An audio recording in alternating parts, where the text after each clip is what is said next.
James Whale on Talk Radio. Some of those calls completely and utterly balmy and barking. Yeah. That's you. You've stimulated that. Do you think I have? Well, no, they're probably waiting for Iain Lee when I think about it. Yes. Yeah. Yes, that'll be I think I've probably sort of slipped into Ian's territory. What have you slipped into Ian's what? No, I probably slipped into Ian's... What? No, listen to what I'm saying. I probably slipped into Ian's callers. Oh, have you? Yeah. You've been slipping into Ian's callers? Do not slip into my callers, No, please. not slipped into them, just some of the very strange I know ones, you come from the BBC, but that's not allowed don't anymore. let's start about... Hang on, what's this one saying? Frowned upon. James, we have to think, James, what we would do if we were in that... Think, James, what we do in that desperate position and lost. Julie Just Suze. Yeah, you're right, absolutely. What? Just this appalling situation where there are all these people who've got nowhere to go, nobody wants I'm all them. right with this. Someone's bringing in a microphone. Look at this. This is great. We're all right. We're like the Beatles and George Harrison. Why are we doing that? Harmonies. That was the order from the big guy. The big guy can kiss it. Yeah, exactly. I've no idea why he's behaving like that today. He started telling us whether we can take certain calls on air or not. Yeah, that's God, what we don't. sack You know, that. what I'll would you sack do with that that off. sort of thing? Yeah, we don't understand it. Sack it off. The worst calls are often the best ones, aren't they? Well, you get most juice well. out of. Exactly. I like to squeeze as much Didn't understand juice. what that call was saying, so I'm not putting them on air. Probably the best call. I think he needs to Who go. you want? Yeah, those are exactly the calls I would like Probably to take. Oxford educated. Who? That caller. And the students. Yeah. You know, I was nice in to have them Oxford on. at the weekend. Well, yeah, nice, isn't it? I was in the Very theatre nice. there many years ago. Very nice. I was in the theatre company. What, doing what? Well, I was the Shakespeare? assistant stage manager. Oh, okay. What were you doing Okay. there? What were you doing there? I was auditioning for a job as an assistant stage manager, Yeah. and I didn't get it. No, well, you have to be able to sort of... Manage a stage. Assistant. No, you have to be able to push a broom, and that's very You pull difficult. the curtain rope up, don't you? Yeah, you have to do Down. that as Yeah, well, up and and then down. maybe play a little part at the end as well. You've not got a little part, James. Don't No, be so I hard know, on That's yourself. why I true. lost the job. It's too big for the Part part. was too big. Yeah. Spear carrier. Yeah, yeah. Wasn't meant to be Okay, spearing back the play at tomorrow all. at 7 o'clock. Thank you very much. Talk Radio. Across the UK. Late night with Iain Lee on Talk Radio. I do my hair toss, check my nails. Baby, how you feeling? Feeling good as hell. Hair toss, check my nails. Baby, how you feeling? Feeling good as hell. Woo, child, tired of the bullshit. Gone, dust your shoulders off. Keep it moving, yes, Lord. Trying to get some new shit in there. I did. That was okay. That was not the clean version. Then. No, that wasn't. That Well, was, but how do I find the clean? I mean, how sweary does it get?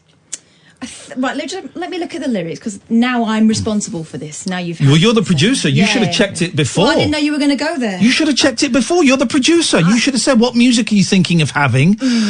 This is, Sarah, this is a total pushing the responsibility over to the producer. And here's the thing. Here's the thing. You rail. Both of you probably rail against the patriarchy. So take some responsibility. Okay, Keep that well, swearing in. There's like... No, that's not what... No, you misunderstood. No, I didn't get it right. Totally misunderstood the point of what we were saying. There's about 5 shits and an ass. What are you allowed? We're only allowed 3 shits and an ass, and we've said shit. Well, that's it. That's we're it. done. Done. Imagine the song, everyone. It's a good one. It's a great... But there has to be a clean version. There is. They play it on the radio all the time. I But mean, where- other radio, proper My radio. 8-year-old takes great pleasure in telling me what the swear words are that have been bleeped, or, you know, they do that kind of thing, and he takes great... That one's arse. I watched Late Night Alternative, by the way. Iain Lee, who are you? Catherine Boyle. Sarah Barron is here. Thank you for having me. You're welcome. It's Thank a you. packed house tonight, guys. We've got work nice. experience. Dylan is going to be answering the phones in a bit. We've got Lady Alex, who's out there. This is a packed show. But it's down. Freezing in here. Shut the front door. You guys think it's hot in here? Where are you initially? Where did you spend your formative years that would have developed? Suburban Chicago, but that's not my. I mean, those are winters more fiercer than anything that you would, or most of what you would see in the UK. But but radio people, this is the thing. Yeah. Radio people have a thing about cold environments because it keeps you. I do. She done. I like it toasty. You like it toasty while you're working? Mm-hmm. Is Chicago Beautiful. murder, or is that Detroit? Oh, I think that's more Detroit. Like Al Capone is Chicago, but that's like gangsters. That's and not- that's- yeah. I don't want to speak out of turn about Detroit because it's probably not great to have a white lady be like, Detroit is murder. Like, that can't be good. We're on Talk Radio. We're allowed to speak like that, as we are the alt-right white with the alt-white. Spread that message. I've got a new thing, the alt-white. Yeah, I think that's going to wash. Good pun. Yeah, thank you. Sarah has been on the show. This is your 4th time? I was going to say 3rd, but I'm sure it feels to you like 4. But it definitely 3rd. Let's call it 4. Comedian. Yes. Woman. Human. Yes. Mother. Yes. Wife. Yes. Anything else we can throw into Sex that? kitten. Oh. Yeah, I saw that video. Did you think it was funny? I thought it was funny. Did you? Yeah. I did. So I'm trying to do more self-promotion. Well, you know what that was? That was a thirst trap. You heard of thirst traps? Ooh. No, I don't even know what you mean by a thirst trap. Well, a thirst trap is when you do something deliberately sexy and make out that you don't realise you're doing that. And everyone says, oh my God, you look amazing. That's a thirst trap. Oh, so did you think that I looked nice in it? Yes. You didn't just focus on my under eye bags? No, I didn't see that. I saw the chiseled cheekbones. Basically, Ian, I'll fill you in. Please do. So basically, I'm trying to do, you've let me come on because I'm trying to promote something. Although I always think the way that you promote, maybe we've talked about this, is you don't even talk about the thing you're promoting. You just go on, you try to act adorable and charismatic. And at the end, you go, Sarah, do you have something to promote? And someone goes, do you know what? She was friendly and nice. Theatre, Soho March Theatre. the 9th to the 21st. Yeah. Talk my language. Anyway, I was like trying to do more promo, and I'm terrible at it. Some people have a gift for it. Yeah. I'm really bad at it, but I'm like really trying to force myself with the content. Yes. So I made this video, and I was thinking, who watches a video that I made and put on Instagram? And I think, it's probably like if someone has followed me because they've seen me gig and thought, oh, she was funny, I'll follow her. Yeah. But then also it's like dudes I used to bang. Do you know what I mean? By bang, you mean sex? Yeah. Yeah, okay. I don't know if that's but that's like, I'll be like, oh, so-and-so from 2007 looked at my video. Yeah. So I sort of dedicated my video to people who know me through comedy or mid-noughties, mid-20s Sarah. And that was my shtick, and I thought it was sort of funny, and then I yelled at my husband during the video. The first 3 seconds, you're like, I'm doing a video! Doing some content. Dirty. And I thought, God, I bet she's a nightmare to live with. I'm so also, great. The thing that struck me, I don't want to be that guy, but you wrote, this is for my admirers. Yeah, I wrote for my admirers. I kept it ambiguous. You didn't. What did I do? You wrote for my admirers. No. Yes, you did, didn't you? A typo? Well, I just thought that's just the way Americans speak. For my admirers. Oh, and that was what crushed me. I thought, can we cancel? Is it too late to cancel her? And we could. I spoke to Catherine, and Catherine said, no, we cannot cancel her. Not in 2020. No, for my admirers. Typo. The shame. It's because, my father always says, one of his, life slogans is, we're running late. Slow down. It means that when you get crazy, you just gotta... And I was so embarrassed and uncomfortable posting a story on Instagram that More speed, less haste. More speed, less I thought it was the other way round. More haste, less speed? That would be insane. If you're hasty, you're slipping things. I'm sorry to embarrass you in the first few minutes, but we learn from our mistakes. We totally do, and I think we have a dynamic such that I would want you to be that direct with me very early on. Thank you so much. Thank you. You see, I told you we shouldn't cancel her. Don't and you're cancel going, me. we've got to cancel her. I said, no, we're not cancelling her. She's a great guest. She's coming. She's staying on the show. I have a good energy. You've got great vibe. Yeah, I do. I don't understand stories. I mean, I know I understand stories, but on Instagram, and you can do them on... I've posted... I just do one picture or one video, and then that's the end. I've posted to a story, but I don't know how that changes anything in my world. I can't step in here with this. I don't understand why you do a story. I guess stories disappear. They're not a part of your permanent collection. You can put little things on the video or the picture, graphics. No. But I mean, it makes me feel so depressed about my age, because it really feels like a language that, as someone who is not 26, I fail to speak. TikTok? No. Is that like miming to songs? TikTok. I feel about TikTok like I feel about global warming. I feel like the end is coming, and I can't I can't. I'm stopping at Instagram. I can't keep up. We downloaded it during the show once, and then I deleted it about 5 minutes later. Not for us, is it? It was so. Is it not just videos? But it's like short. It's like sort of what Vine used to be, but it's more musical. I did not understand it. I might as well have just downloaded a book in Chinese and gone. So you really, you're not sure what it's. No. You can only say it's sort of Vine, but more musical. And then from what I understand is it's people copying someone else's. So they'll do the same dance and they'll mime to someone else's. And let's put your headphones on. If you follow that cable, there's a knob that will turn it up or down. Have we got a correspondent for TikTok or something? Are you unplugged? I think I'm unplugged. Oh, that is definitely unplugged. I'm coming. Where's your... Oh, I feel so wild with him not on the mic. Man. Anything could happen. Not there. Because we do have someone who I'm considering employing as a TikTok correspondent. He's just gone. What? Unbelievable. He panicked. Alan Caddick panicked that he was going to be asked about... why? He's gone to Google TikTok. He's gone to Google TikTok, which would be a great website if that existed.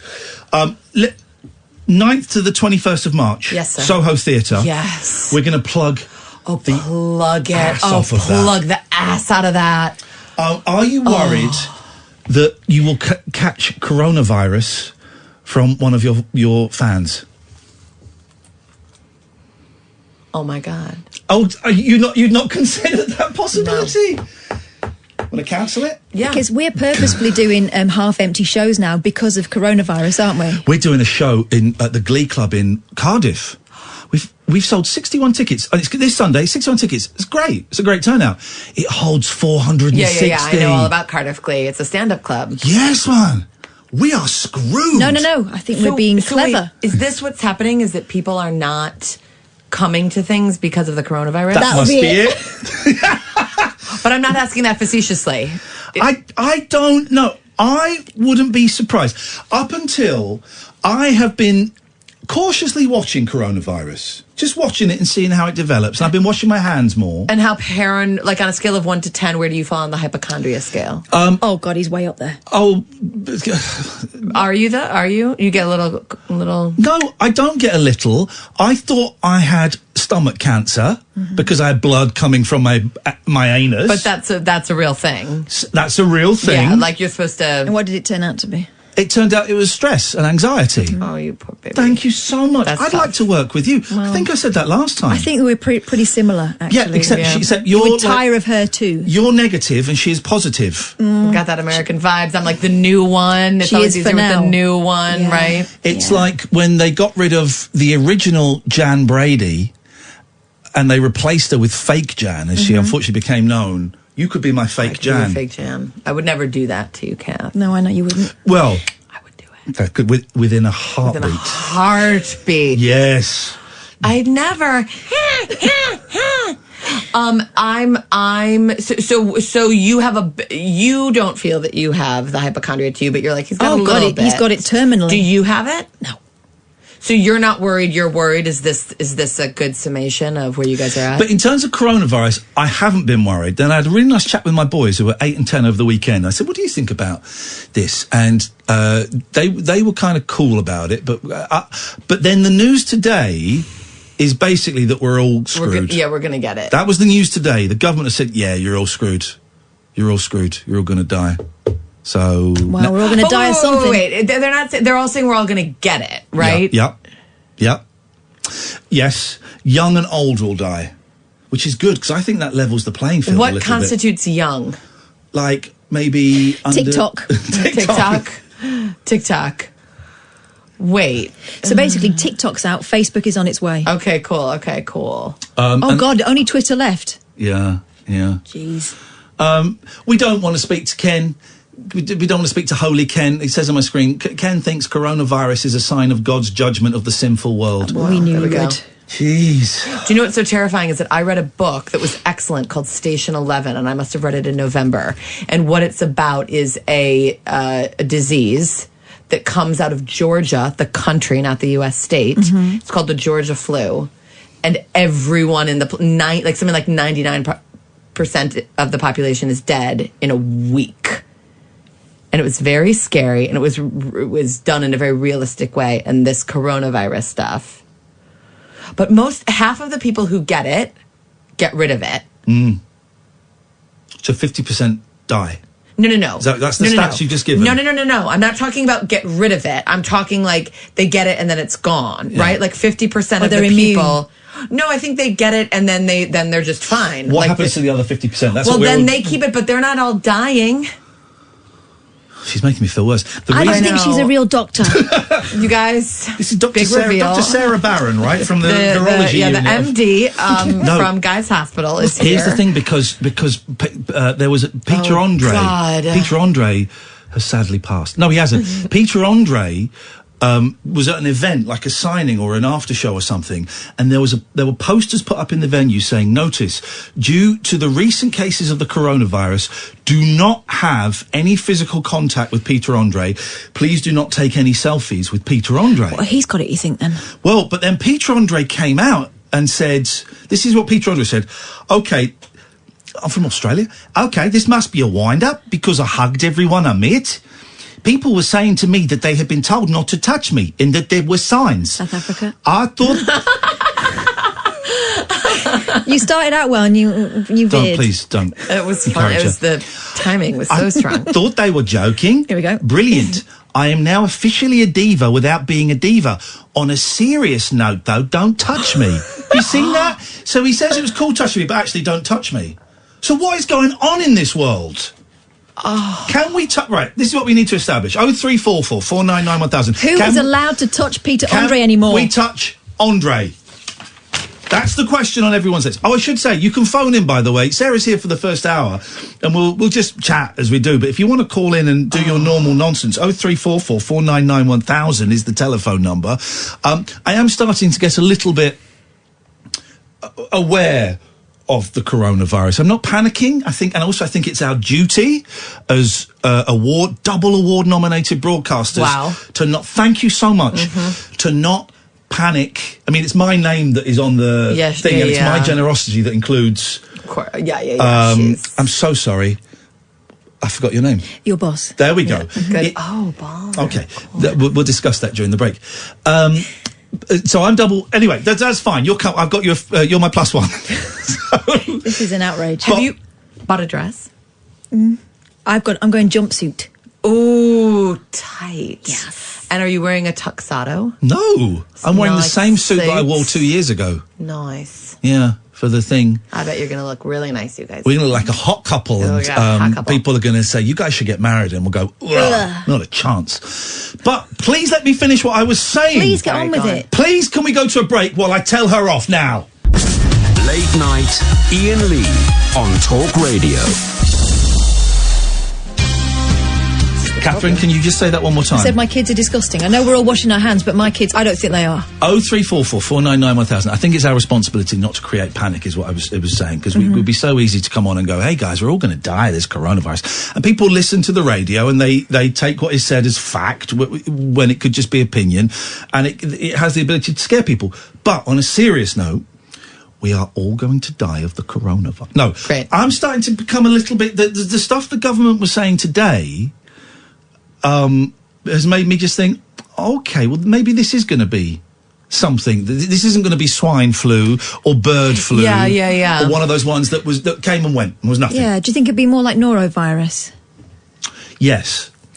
And you know, in China, they're saying like 60,000 people have had it. You know that's closer to 500,000. That's China. Because they're not going to come out and tell the truth about that at all. The whole country may be dead for all we know. Have you been there recently? No. Have you been to China? No. We just don't know what's going on. I did email someone from China through Amazon, and they said that my delivery will be a little bit late because they've not been allowed into their factory. So that's my update. Sarah Barron, 9th to 21st at the Soho Theatre, which is a lovely place. You're not doing all of those nights. Have you got breaks in between? No, I'm doing all those nights. Wow. I'm not doing the 15th, but I'm doing every single night. Wow. Yeah. And it's the show that you did in Edinburgh last year. Yes, Edinburgh of 2019. And will it be any different? Is it how much does it vary from that summer to now? Or is it now that's 0. Yeah? Yeah. 55 minutes? 52 minutes. Oh. what? Because who gets to 45 minutes of listening to one person talk and goes, I need another 15. It's tough to keep it interesting. It is. As someone who has done solo shows and not really stand up, I cheated and had props and videos and things. It's tough to keep attention. So I heard someone say, oh, you know, the thing when they say an hour is that you do a max of 52 minutes and keep it more like 50. And I like to listen to that rule. Because no one needs it to be longer. Last time you came here, you weren't that famous. I'm still... No, but I'm supposed to, like, play it up. But you're popping up everywhere now. I'm seeing you on so many things. What was that? You did the roast with Richard I was Herring. going to say, roast battle on Comedy Central. Horrendous. It was awful. Do you know what? Actually, it wasn't horrendous at all. It looked... So you basically had to stand in front of Richard Herring, who has got a mighty fierce tongue. I've been at the end of it. Yep. I like Richard now, but, you know, there was beef in the past. And you had to insult each other. Yeah. Oh, I couldn't watch the show. I watched that little clip that you posted, and I couldn't do it. It looked horrible. What? So how did you? Really? Yeah, it did. Oh no, it was so. So first of all, like, do you ever watch the roast battles that they do in the States? Like, so they'll have it'll be like the roast of Alec Baldwin. Yeah, I'm aware of them. Yeah, and those things are like. So I watched some of those because the comedy writing is unbelievable. Yeah. So there are all these like really hardcore jokes at Alec Baldwin about like, you know, suicide attempts and him screaming at his daughter, and their jokes about... Nothing's off limits, is it, in those ones? And actually, there's quite a bit that... Well, I'll step away from what I was about to say, but the point is right, there's nothing off limits on those. Yeah. Whereas in these, it felt like, you know... I just thought it was... I think if you watched it, I don't know how sensitive you are with those things, but it didn't feel brutal to do it at all. Felt more playground. It felt to you. Totally playground. And how did it work? You looked like you were stood quite close to each other. Yeah, so that's actually the most uncomfortable. As I watched a little bit, I was like, I can't watch this. This is embarrassing because I'm like overplaying. Like I should be acting for camera, but I was acting for stage. Yeah, if you know. Yeah. But yeah, you just kind of stand there and you go. Joke about being the lesser half of Herring and Lee. Joke about that you have a much younger wife. Joke about how short and fat you are. You know, it's just, you just kind of hit them. Yeah. And he comes back at me. And I felt bad for him because what you want is you want to be the low status person. Right. So I'm low status and Richard Herring is much more famous and all these sorts of things. So I was like, oh, shoot. Thank you. Whew, Thank you for not saying shit there. God, you're very welcome. Appreciate it. And he's got to like talk about a woman about like some woman who's nobody and has to like tell me that I'm old. So he made like a joke about labia. Yeah. Funny. He made a joke about like fertility struggles. A joke about IVF, yeah. But I think that's funny. Okay. It wouldn't be funny if the thing that I had always wanted in my life was to have a kid and I never ever got there. And my great pain was that I was childless. I have a son. So now it's all fun, you know, like. Yeah. So I felt I had a very easy, I think if it had been properly about like me looking really old, that could have hurt me. Yeah. Because that's like a thing that I feel properly sensitive about is looking old. Yeah. Oh, that's your... Yeah, I did a podcast with this guy who will remain nameless, but he said something. He's like, "Oh, and I'm 45, and we're the same age, right?" And I was like, "No, I'm definitely younger than you, but great to know I look 45." Said with respect for anyone who's 45, but the point is, when you're 40 and most of your colleagues are 26, you're like 34 guys, right? 34. Yeah. She's 34. I never understood that until like the last couple of years Oh, when you look around and you realise, oh my God, I'm the office mum. Yep. And that's how they see me. I remember being one of the kids. And then all of a sudden you realise they're deferring to you. One of them said, "Oh, Catherine, I really love your clothes. I'm going to dress like that when I'm your age." She meant it nicely. But they're took the wind out of my sails. Yeah, it's really tough. When you're surrounded by those people, you don't see yourself as that much different. And then you realise, oh, they do though. Oh, you look, your outfit tonight is really nice. I thought it when I saw you. There was a spring in her step. Thank you. But Kat's got sass. Yeah, total sass. Yeah, and like her but hair and her look and the whole thing is but at the same time, I'm not 23 anymore. No, God, No, but we no, can't be. miles from that. I mean, double that and we're I'm getting glad I'm not close. 23 anymore. Okay. No, but I think- oh God, to be 26 again for a month. Oh, But that's the age I am in my head. 26. 26, 27. Ian, what age are you in your head? I'm 24 in my head. That's where you sort of went, this is me. I'm done. Yeah, but I'm I know here. I'm nearly 47. I'm practicing saying I'm nearly 50. But in my head, I feel like I'm 24. It's weird, isn't it? I wonder what that is. I wonder if there is like a key event at that period in your life that locks you into it. I remember saying this to my grandma. She was 94, and I said, "Grandma, I feel like I'm about 26." She went, "So do I." That's the shocker. Oh God. We've got. I don't know who this is. Hello, line 2. You're on the wireless. Okay. Someone listening to the radio. That went well. They've gone. Let's go to Alistair. Good evening, Alistair. Lady Catherine, Sir Iain, and hello, Sarah. Oh, Hi. no title. No Hi, title there for Alistair. Sarah. She's turned her back on the throne. Is Sarah a baron? Yes. Baron Sarah. Thank you. That's a little bit, yes. Clever. Write that one down. Anything they say, you can have for Put free. it in the act. There you go. What can we do for you, Alistair? Well, first of all, Sarah, good luck for your shows. Oh, thank you. I appreciate that. I won't be able to go because I live too far from London. And he's got coronavirus. And he's got it. Yes, Okay. I live in the north. Yes, I can tell from your accent. It's very charming. Yeah. The Winterfell, if you like. Yes. In the UK. The north. So, Alistair, yeah, I was just trying to say that. Alistair, I have to tell you, she's married, so if you're hitting on her, it's totes inappropriate. Though my husband is a northerner. Yeah, she's into that. Yeah, she's into that. So you live in the UK then, Sarah? I do. I'll put my cards on the table. I can tell by the sound of your voice that you're too old for me, but I still like the affection and the attention. After what you've just said about people assuming ages. I know, and it's terrible. I know. It's such a double standard. I feel guilty, but it was my truth. Alistair, what would you like to say? Well, I've been worried this weekend, Ian, about my financial situation and yours. Yes, don't worry about mine, So but yeah. I've been looking for things to do, and I've been scouring Netflix. Oh, right. Yeah, go on. And what about you and me? We go to the Royal Mint, okay? Yes. And because you're a very enigmatic person, I am. Yeah. you distract. So if anyone's listening to this in authority, this is only hypothetical. Now, just a minute. Are we planning a heist? I just want to get this clear. No, we are not planning a heist. Yes. No. I'm gonna go to the toilet. Pretend to go to the toilet. What? But go and find a bit of money and stash it in my underpants.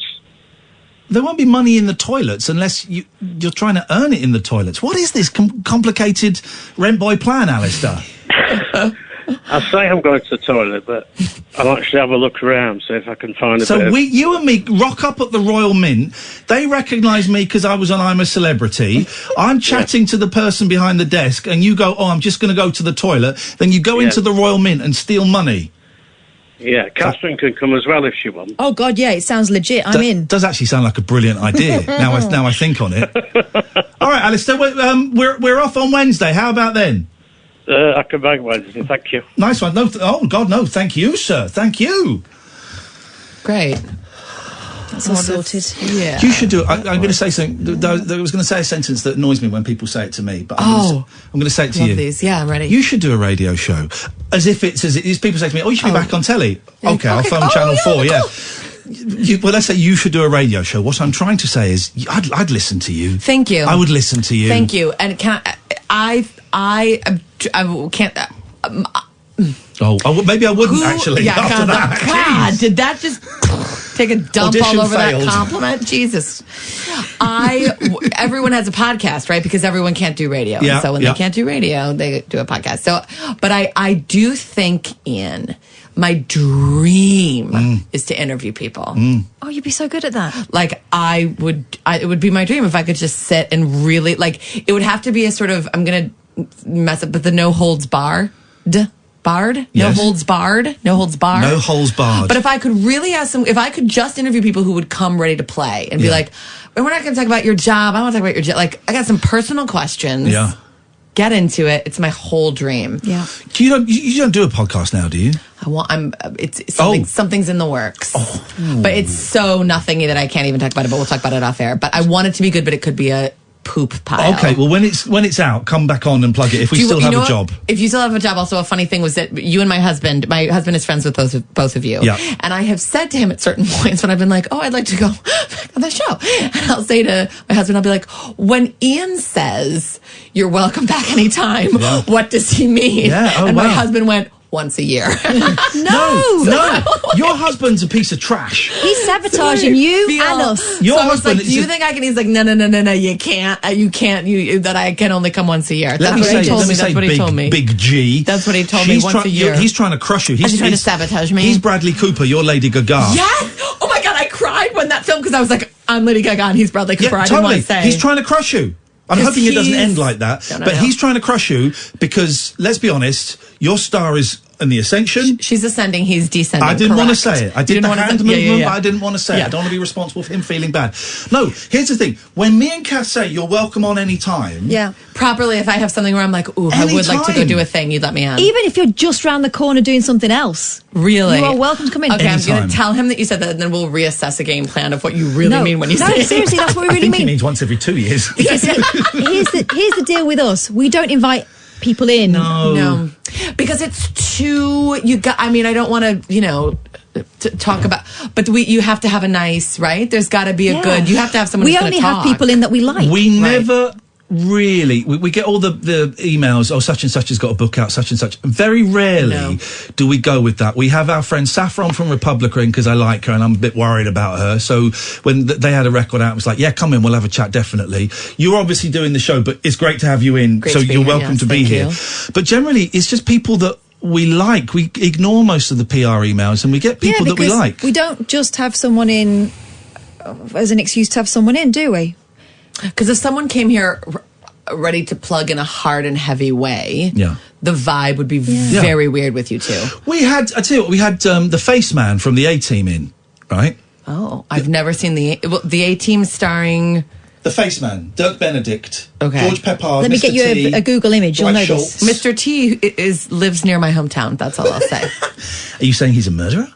No. No, that's Detroit. Chicago. Oh, yeah, Detroit. So we had the Face Man from Mr. T, from the A-Team, right, okay. which is a big show in the 80s. Oh, okay. Now, a friend of mine was looking after him, and he said, would you want him on the show? I said, mate, I would love him. He said, he's here with his son, and his son is promoting... Shin pads. Shin pads. Uh-huh. And I said, do you know what? That's a good little bout. I don't mind paying that price of plugging shin pads 2 or 3 times in an hour-long interview to have Dirk Benedict. That was a price that was worth paying. It kind of... And we're saying shin pads. Shin pads. You know, like for soccer. But made of bamboo. No, Catherine. I'm speaking her language. No, don't. Fine. She's I'm in making our her feel country. welcome. She's in our country. I Football. have. It's been 8 years. I can do. Okay, but so that's not okay. That's interesting. All right, keep going. But that was kind of the most we've ever had to compromise. But actually, it was a nice story about him backing his son up, who's trying to embark on this business venture. There was a little bit of casual racism in there, but we managed to get over that. It's only a little He's been bit. living in a cabin in Montana He's for a a long 70-year-old time. guy. He doesn't know that we don't say Oriental anymore. And we politely corrected him. And we moved on, and it was fine, right. and he may have learned something. Right, he grew. Let's say hello to David. Good evening, David. Good evening, everybody, and good evening to the new lady. Oh, thank you. David, is there any chance you could speak into the telephone? Am I speaking quietly? Is this a bit better? That's a little bit, but David's just had a new baby. That's why he's speaking quietly. Oh, congratulations. I've not got a child. It's a cruel joke. Okay. Same strange That's situation. no way to refer to your children. Kathleen, you're better than that. I really am not. Right. Can I just say, these guys are a couple of jokers, Sarah. Uh-huh. Tell me more. Is it Sarah? Sarah? It's Sarah, as though there's an H on it, although there is not. Right. Mm-hmm. What I need to get from you is a bit of information. Okay. Oh. Do you know anybody who's passed over recently? Not too recently to make it emotionally upsetting. In the last 25 years. I am one of those people who I hate even these words coming. Okay, yes, I can think of someone that I know who passed on maybe 7 years ago. Do you believe in the afterlife? I don't. Do you? Well, I'm as the guys in the studio. Do you want to tell her a bit about me? I want you to tell me a bit about you. David's a knob. Oh, okay. No. Okay. I'm a paranormal investigator. Okay. And I'm the UK's leading paranormal investigator since Derek Self-styled, yes. Well, don't forget Clinton Baptiste. Can I, David? Yeah? Do you have a job that supplements that? I do, yeah. What is that? Well, I work in the chicken factory. Oh, okay, cool. He sexes chickens. Okay. No. This isn't even a joke. No. He coaxes the eggs out. So what can you tell me about someone that I know who has passed on? I can tell you that they're doing really well. Uh-huh, that's good. It's comforting. And it is. I'm getting a G. I'm getting a G. Okay. There's a G in the name. Oh, yeah, there is. A G followed by a Z. Oh, no. A G followed by a Z. I don't think there's a name like that, really. I'm way off, aren't I? Well, do you want to know about chickens? Yeah. What do you do with the chickens? I survey them and make sure that they're not getting backed up with eggs. Okay, it's getting a bit boring now, David, so we're going to say goodnight. Okay. Thank you. 0344. You were just about to create a lot of vegans, though, who let him keep talking. 1000. Let's go to Gatford. Good evening, Backed Gatford. up with eggs. Good evening, Ian, Kath and Sarah. Okay, let's stop saying all three names, because just say good evening. We know it's for everyone. Oh, but they're letting me know that they learned my name. Exactly. It's so sweet of them. It's so sweet All right, of then them. Catherine and I will forfeit our good evenings. You can say good evening, Sarah. Good evening, Not Sarah. now, you've done it. Oh, okay, fine. What would you like to say? I just wondered whether Sarah would like to try out her direct interviewing style on me. With Britain's most boring man, would the you? most narcissistic thing I've ever heard, but sure I would. So, would you like to talk to me about myself? Well, I would, because what made you so strange? So, where are you from and what's your age? I'm from Catford in southeast London. I'm 45. I've done some stand-up gigs there. I'm sorry, you're 45? Yeah. Single? 45, yeah. Married or single? Single. Single, and Single. have you... Go on. Yep. Nope. I'm single because I haven't met anyone appropriate.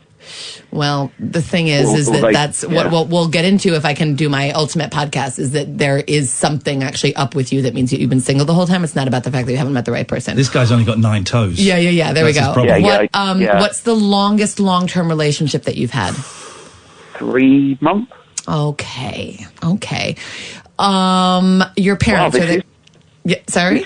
This is direct. You put yourself up for this, Gafford. Put yourself I up asked for this. I asked for this. Sorry, my parents. Mother alive, father passed on. And when did he pass on? They're 2 years ago, pretty much. 2 years ago. I'm sorry, because that's pretty recent. Ian, you can hop in here at whatever point. This is dominating your radio show. No, It's weird, but okay. I get paid the same for Great. saying I less. just didn't know. Okay, so the longest, you're 45 years old. The longest that do you identify as a heterosexual man? I do, yes. You do. And so that 3 months, are you open in sharing how many sexual partners you've had in your 45 years? 0.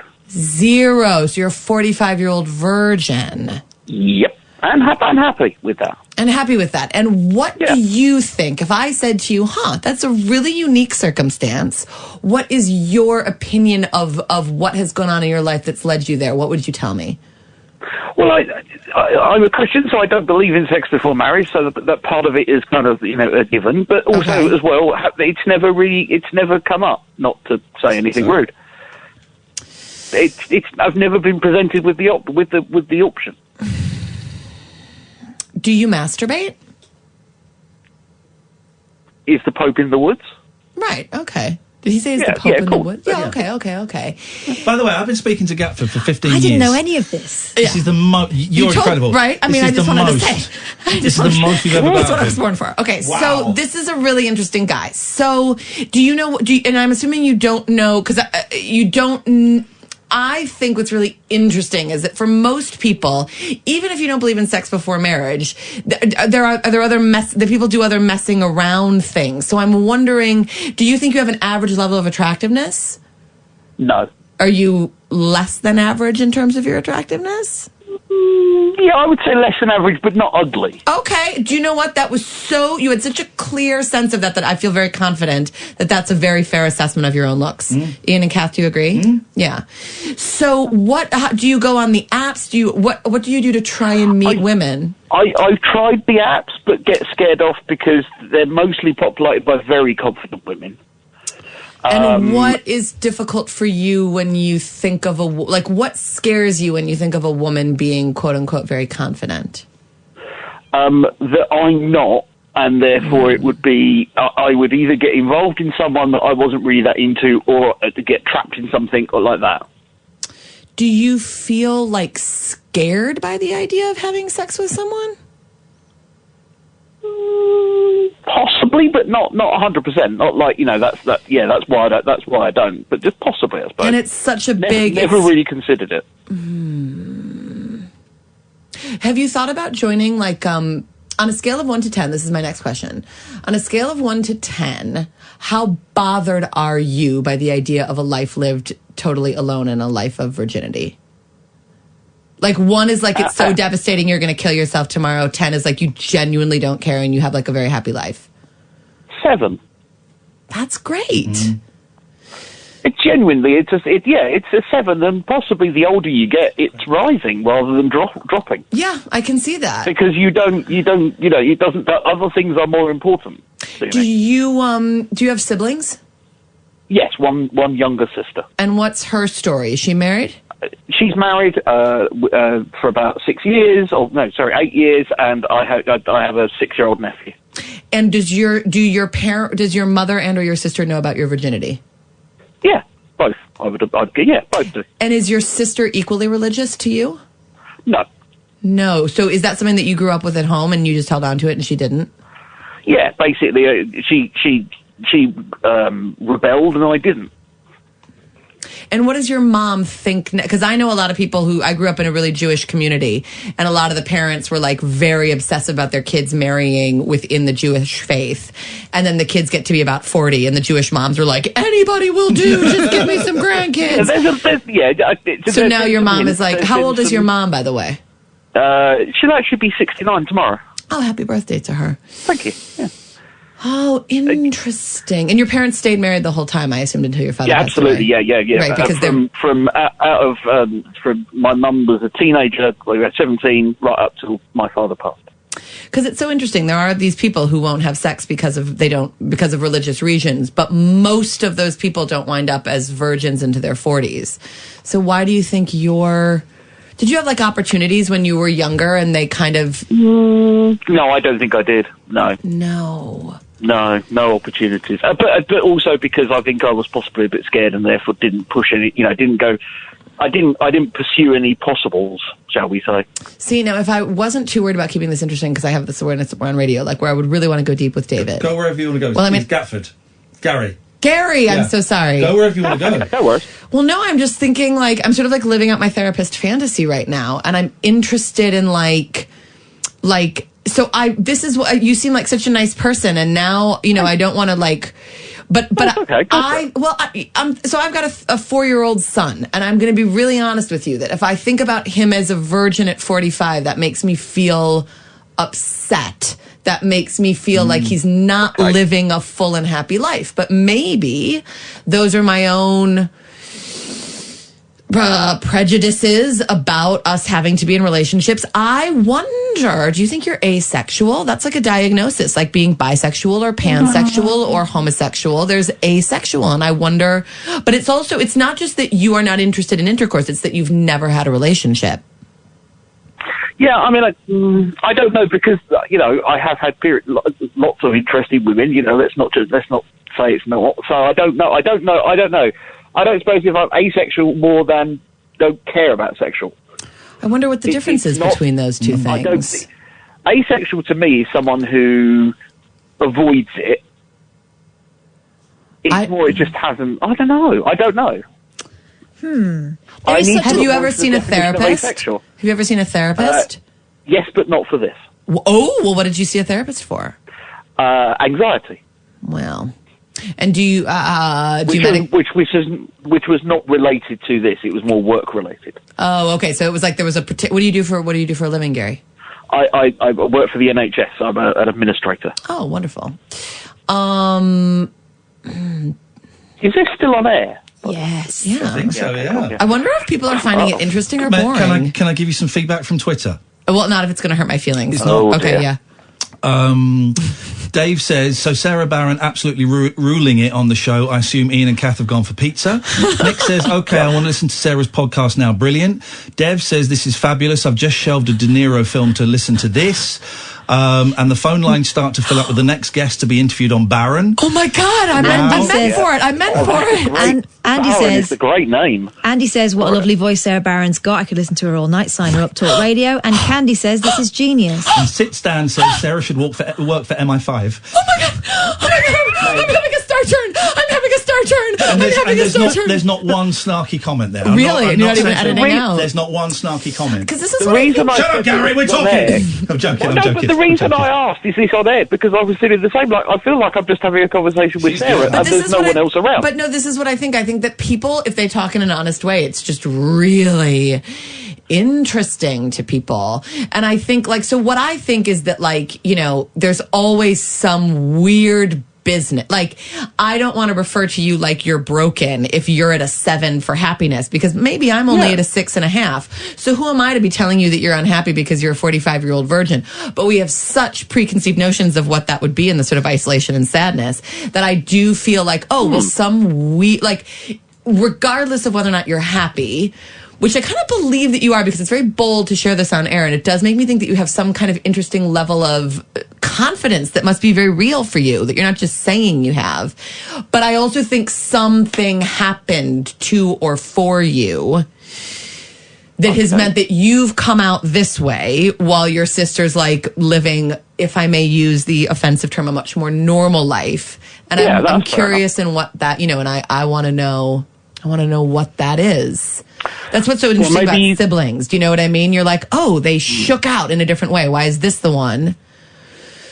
Are you close with your nephew? Do you feel sad about not having kids? How does that make you feel? No, I don't feel any need to have children. I love my nephew and I love spending time with him. And I had a very close relationship with my uncle.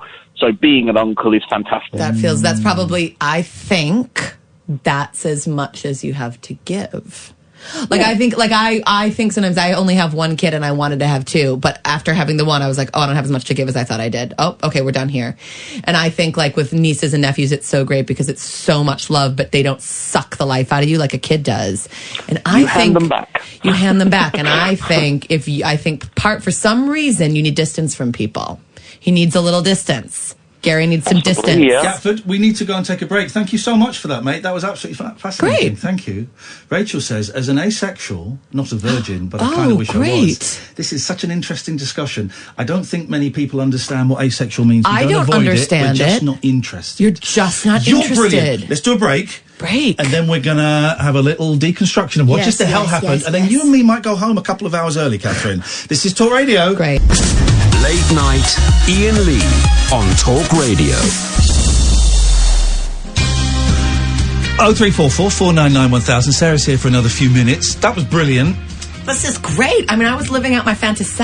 You've got to do a podcast. You've got to do a show. You've got to do something. Where I just get off your ass. Where I can just talk to people. Yeah. Because then I have to, my last couple jobs have been as a writer and a stand-up, and those have been fine and lovely and awful all in different, moments. But there's writing involved. And with this, I can just do a little Here's talk, the thing. talk. I know for a fact, though, that Gary has committed 5 murders in the last 3 years, and you didn't get that out of him. Oh, my God, and I didn't get it out of him. 10 more minutes, you would have done it. 10 more minutes, I could have got £20 less there. is being paid.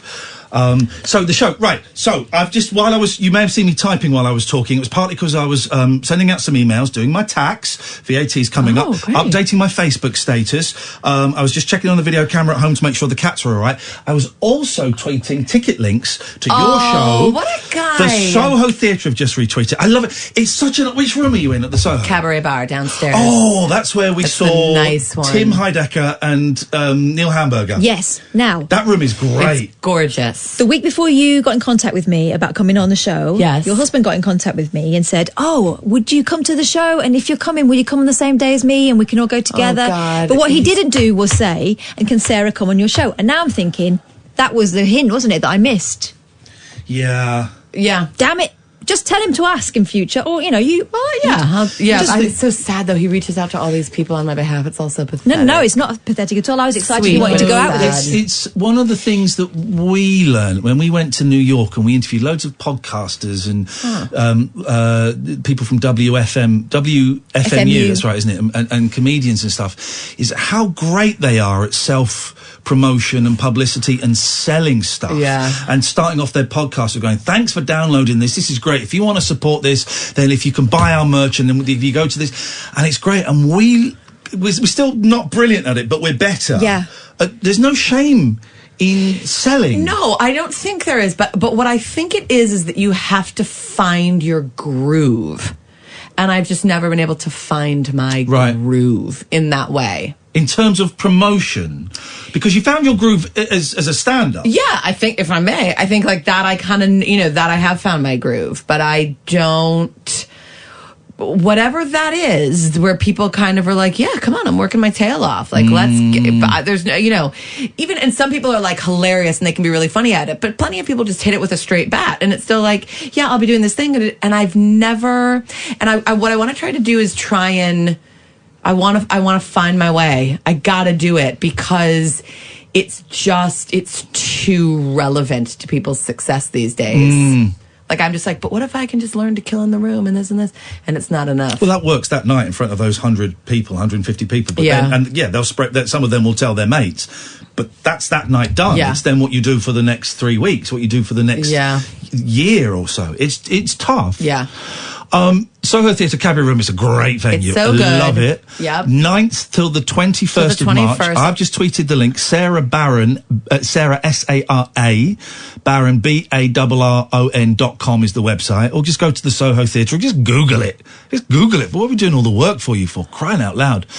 And 3 weeks is that 3 weeks? No, it's 2 weeks. So I think it's like 12 dates over 2 weeks. Is that kind of like apart from Edinburgh, is that your first sort of residency? Yeah. Wow. Yeah. So it has got to move some tickets. I don't want to say, overnight, but the first time you came and saw us, you hadn't been doing stand-up long. No, so I came to see you in 2018, right before Edinburgh. Yeah. I went up, I got my nomination. You see, okay, there's some sub-promo, what? And then out of that, I got an agent. And then the agent changed everything. So then I had a job. Like, she's helped me make it my job. And how long had you been doing stand-up for then? 2018? 2018, 4 years. Okay. So it's... But I'd knocked around doing all this different stuff, like in performance and comedy. So it wasn't like I held a microphone for the first time. Yeah. But stand-up is very much its own thing, so until you do that... So that last 18 months has been pivotal. And that Edinburgh... Because quite often you see people come back from Edinburgh battered and bruised, and they go, "It wasn't really worth it," but that was worth it. Yeah, and I will. I think that you have to really look at it and go, "I'm only doing this because it's going to mean I'm going to get this much TV work out of it, and this much this, and and if that doesn't happen, then you have to really reframe how you're going to approach it. Whereas I've kind of balls out, big poster, the big rooms, trying to hang with the big kids. Fancy photo shoots, the whole thing. Do you think having a kid put a little bit of fire in your belly? You thought this is going to happen or it isn't? But do you know what it is? I think it's less that. I think it's sort of like I wanted to do this since I was 22, and I think I had a long time to think about how to do it right. And I had a lot to say by the time I got there, and it's just the thing. It's like the thing I've wanted the whole time. Yeah. It's worth you coming in. Jen is going to buy some tickets. Jenny, oh my God, Jen's come and say coming. hello. Because actually, when I came up here to promo my Edinburgh show, it was like a bucket show. So it was a free show, and I'd stand with the bucket, and you have to say thank you to everyone who leaves your show. And I had some people like, I heard you on Iain. There you go, you see. So I believe in the power of this moment and your listeners. This audience is pretty good. When we recommend a book or a film or a turn, they will check it out. Yep. They will check it out. And I think it's because we don't have someone on every week, trying to flog something to them. Yeah. They know that we actually really rate people that come on this show. And Sarah Barron on Twitter, isn't it? Yes. It's my new resolution is I'm going to do more content. Okay. Because I've been that person who's always just retweet because I have a show and I'm like, no, you got to get some jokes and you got to start doing some videos. Yeah. So I've got something prepped tomorrow about mayonnaise. Mm. And then a funny thing about mayonnaise? Yeah. Mayonnaise. Mayonnaise. I'm not being... I thought you said mayonnaise. I think that is what I said. Say again. Mayonnaise. And it's mayonnaise. Mayonnaise. You want mayonnaise.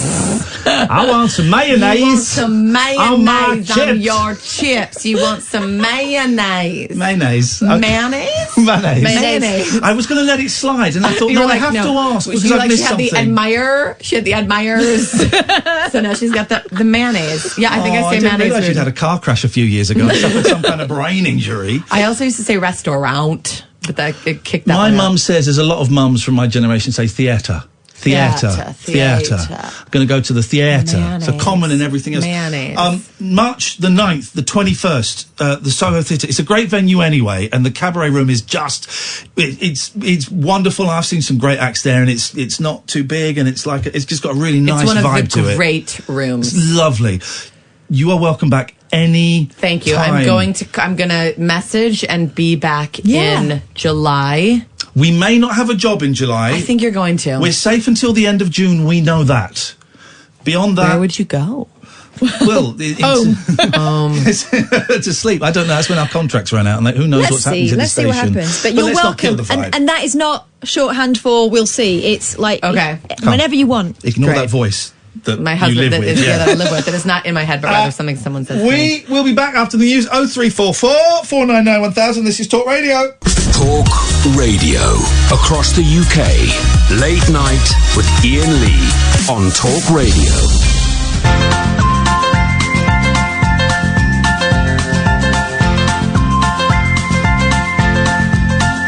There's a voice that keeps on calling me down the road. It's where I'll always be. Every stop I make a new friend. Can't stay for long, just turn around and I'm gone again. Maybe tomorrow I'll wanna settle down. Until tomorrow I'll just keep moving on. Down this road that never seems to end. When your adventure lies just around the bend. So if you wanna join me for a while, just grab your hat, come travel light, that's old style. Maybe tomorrow I'll wanna settle down. Until tomorrow, the whole world is my home. So if you wanna join me for a while, just grab your hat, come travel light, that's old style. Maybe tomorrow I'll wanna settle down. Until tomorrow, I'll just keep moving on.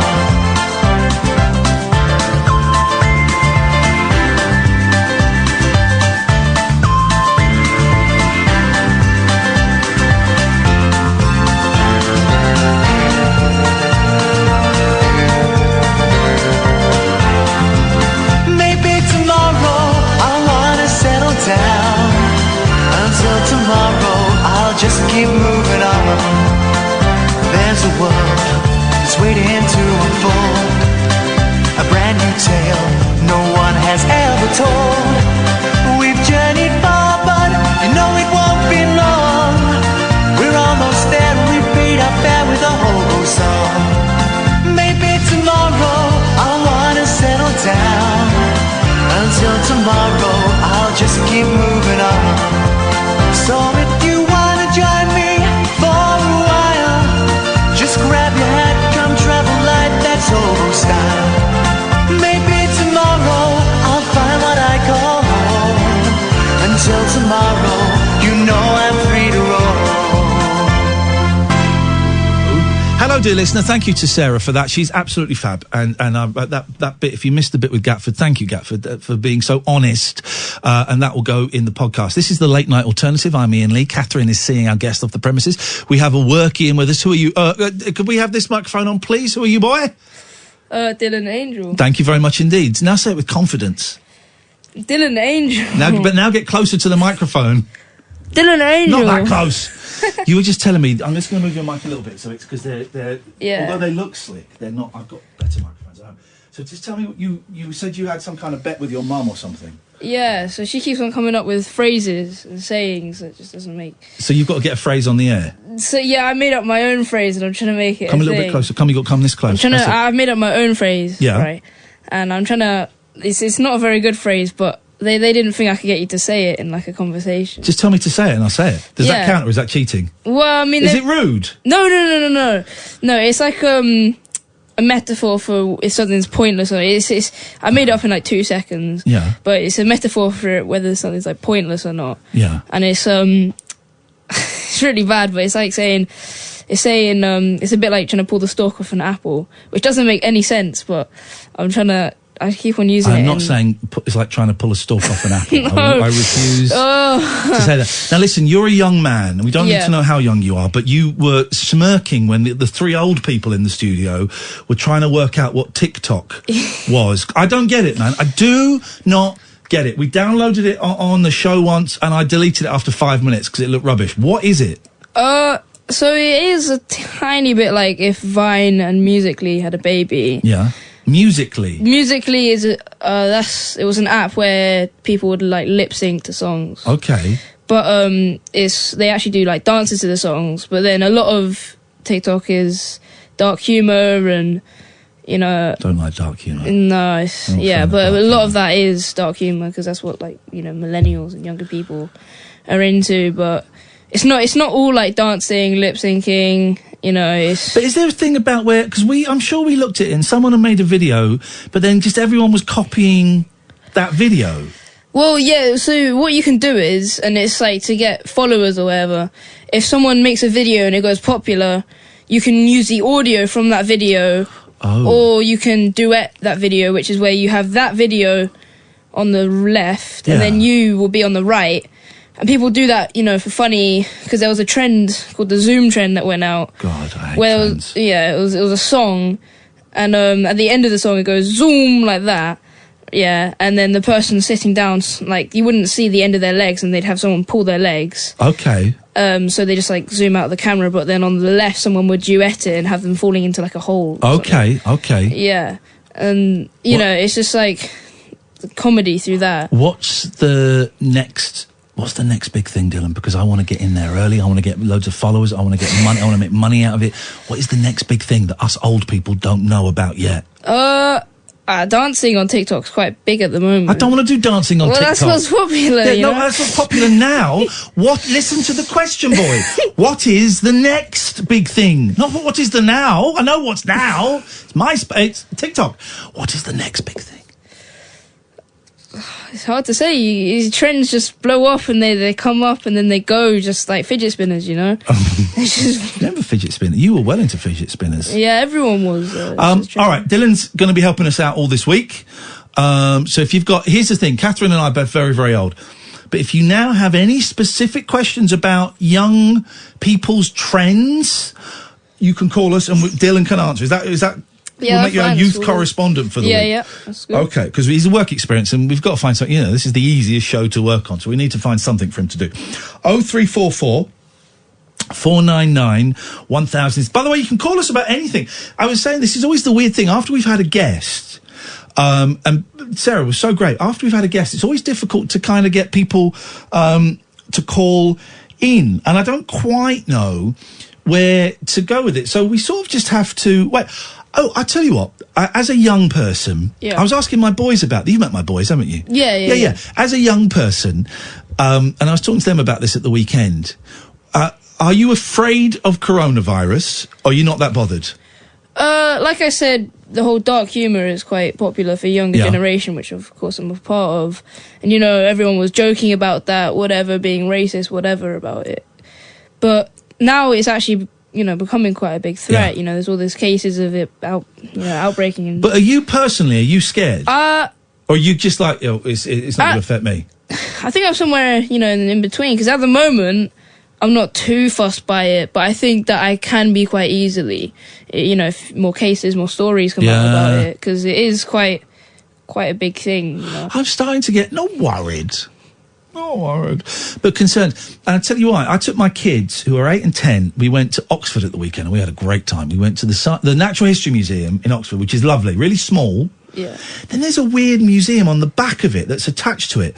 And it's like they've crammed as much tact into as many shelves as possible. And it's just stuff everywhere, and it's really dark. And it was good because they had an actual mummy, a proper mummy, and they had shrunken heads, which was cool, and it scared the kids. But we did that, and then we went to this restaurant called Cosmo, which is great, right? It's really nice. It's all-you-can-eat buffet, and it's food from all around the world, and it's great. The food was great. Sometimes in these type of places, it's a bit, but it was great. Yeah. And much better than we went to the Beefeater at the weekend. My God, me and the two boys... Right, we had a meal each, and we shared a dessert, and we had 3 drinks. 72 quid! 72 quid at a Beefeater. Anyway, I digress. So we went to this place, Cosmo, and it was really nice, and the staff there were lovely, and the food was great, and they had a chocolate fountain, and my kids had never seen a chocolate fountain. And, but, and I have to confess this, I said to the kids when we go around, right, I'm going to describe what my eldest son had. I took a picture of it, right? This was his first plate. Hang on, let me describe this, because it is... Right, this is what I can see on his plate, okay? One of those duck wraps that you get in Chinese places. Oh, yeah. Bacon, sausage, fried egg, hash brown. On top of the hash brown is sushi. Doesn't even make sense. No. Boiled fish. I don't know what that is. That looks like a spring roll or something. And fries. That's an insane meal, right? That's an insane meal. But they were going around and I kept saying, Dean, I'll be with you in a second. I kept saying, use the tongs. And every time I turned around, they're picking stuff up with their fingers. And I kept going, don't use your fingers. Now, I'm a responsible adult. And I was telling my kids off. But you just know, this was coronavirus ground zero. You just know that there would be families where the parents would be picking stuff up with their picking stuff up, putting it back down. I feel that I may have put myself at great risk by going to such a place. Boyley's back! Hello, Boyley! Have you got some water? I'm so thirsty, man. During the next news, I think we're going to show Dylan how and where to make drinks. That's a good idea. I think that's the plan. Isn't Sarah Barron great? Love her. I love her. She's so good. And we do say to some people, you can come in whenever you like.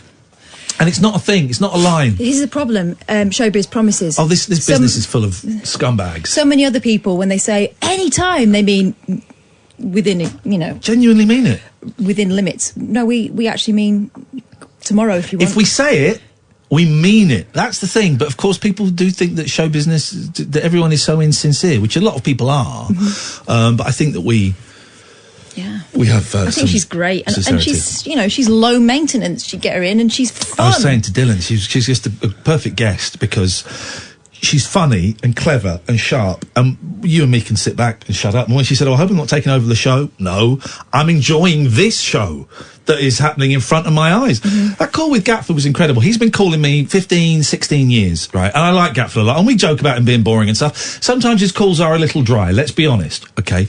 But he's been calling me for a long time, and I can say this, I respect his loyalty to my shtick, and people that have been listening to me for years, I have no idea why, and but I'm so grateful that people do. I'm so grateful that people like Gatford have been listening for 15 odd years. That's wonderful. That makes me feel very special.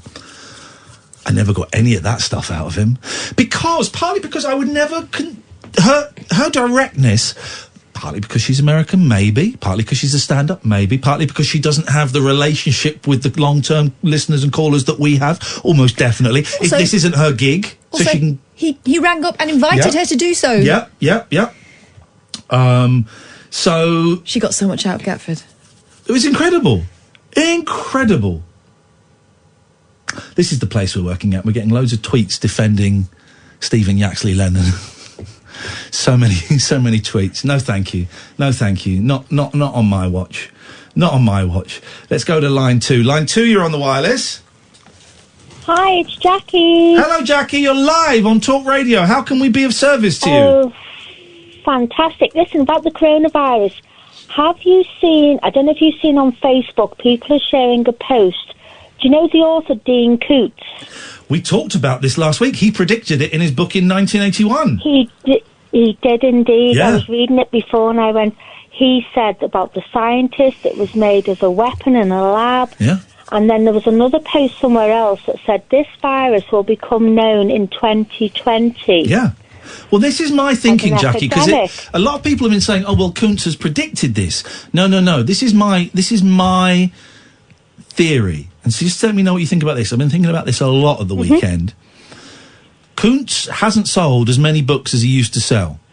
So, what can he do to get people who would not normally talk about his books talking about his books? He can go back to a book from 40 years ago, find something, and make it come true. I think Dean Koontz might be behind, and this isn't libelous to say it, because I have evidence. I think Dean Koontz is behind the coronavirus. He's made it as, a literal viral marketing campaign to sell his stodgy old books.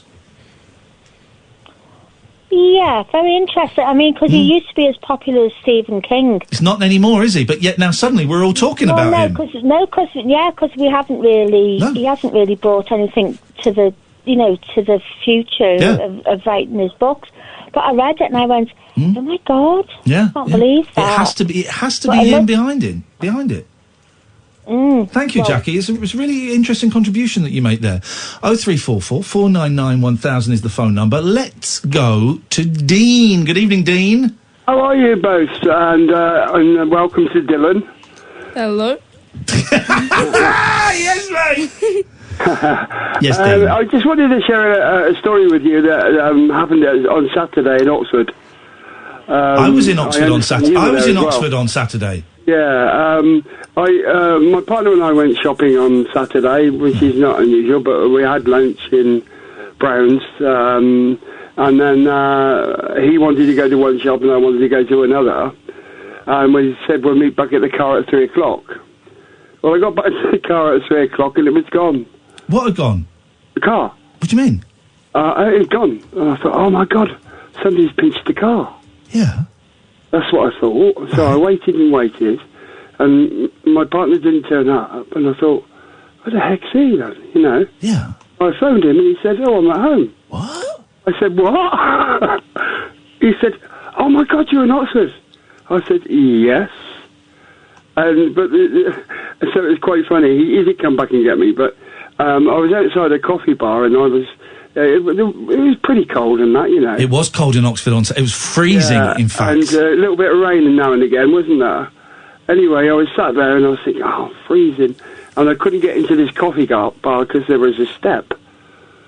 Anyway, this young lady came out and said, are you cold? I said, yeah, I'm freezing. Yeah. But I can't get in to get a coffee even, And next thing I know, 4 people walked out of the coffee shop.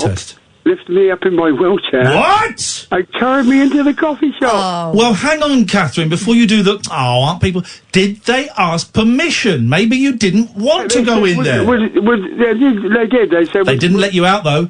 They said, right, you're up here now. Get out on your own steam, wheelie. Yeah. They said, as long as you don't wheel around and knock all the furniture over, Yes. No, but I thought that was incredibly nice, Most people are nice. That's the thing you've got to remember. Most people are Just nice. wanted to share that with you. Dean? Meanwhile, your partner driving off without you. What was that all about? Scumbag. Well, he was thinking about my granddaughter. He had to pick her up at 4 o'clock from stage school. Forget... And just hang on a minute. Hang on a minute. And, hang on, Dean. Be quiet. What the hell just happened there? I thought... it suddenly got very dark in here, and I thought, oh, that's a cloud going over the sun. Then I remembered it's 11:20, and we're indoors, and we are not exposed to the sun or the moon. Paranormal activity. Exactly. This is Talk Radio. Late night, Iain Lee on Talk Radio. 0344 499 1000. We have the usual drought of calls that we get after an excellent guest. I think people feel that they have to live up to the guest. No. That's the guest's job, is to come in and entertain us for an hour. Your job is just to call in and... Oh, God. This radio station is a real mishmash of politics and ideologies. And I get to see the tweets to the radio station. Now, okay, so there's a story about... okay, so there's a guy that we blocked a while ago, Big Man Bellend. You remember that guy? Blocked him a long time. He listens to the show all the time and tweets in and slags me off. Uh-huh. And who does he slag me off to? Oh, Mike Graham, because he thinks we don't talk. Right. He's turned on Mike Graham. Oh, wow. Because Mike Graham has called out Tommy Robinson. Right. So Mike Graham is calling Mr. Robinson a thug because his woke little lefty snowflake MSM bosses... That's Rupert Murdoch he's referring to. Are you sure? Are doing everything they can to bring down Sir Tommy. What? Mike, I had faith in you, sir. I thought you were a reasonable, balanced broadcaster, but it seems you're just a lefty. What? Mike Graham, a lefty in disguise. Oh, well, you can't refute. You can't say you're not anything in disguise because you're in disguise. This is where we're at. I was...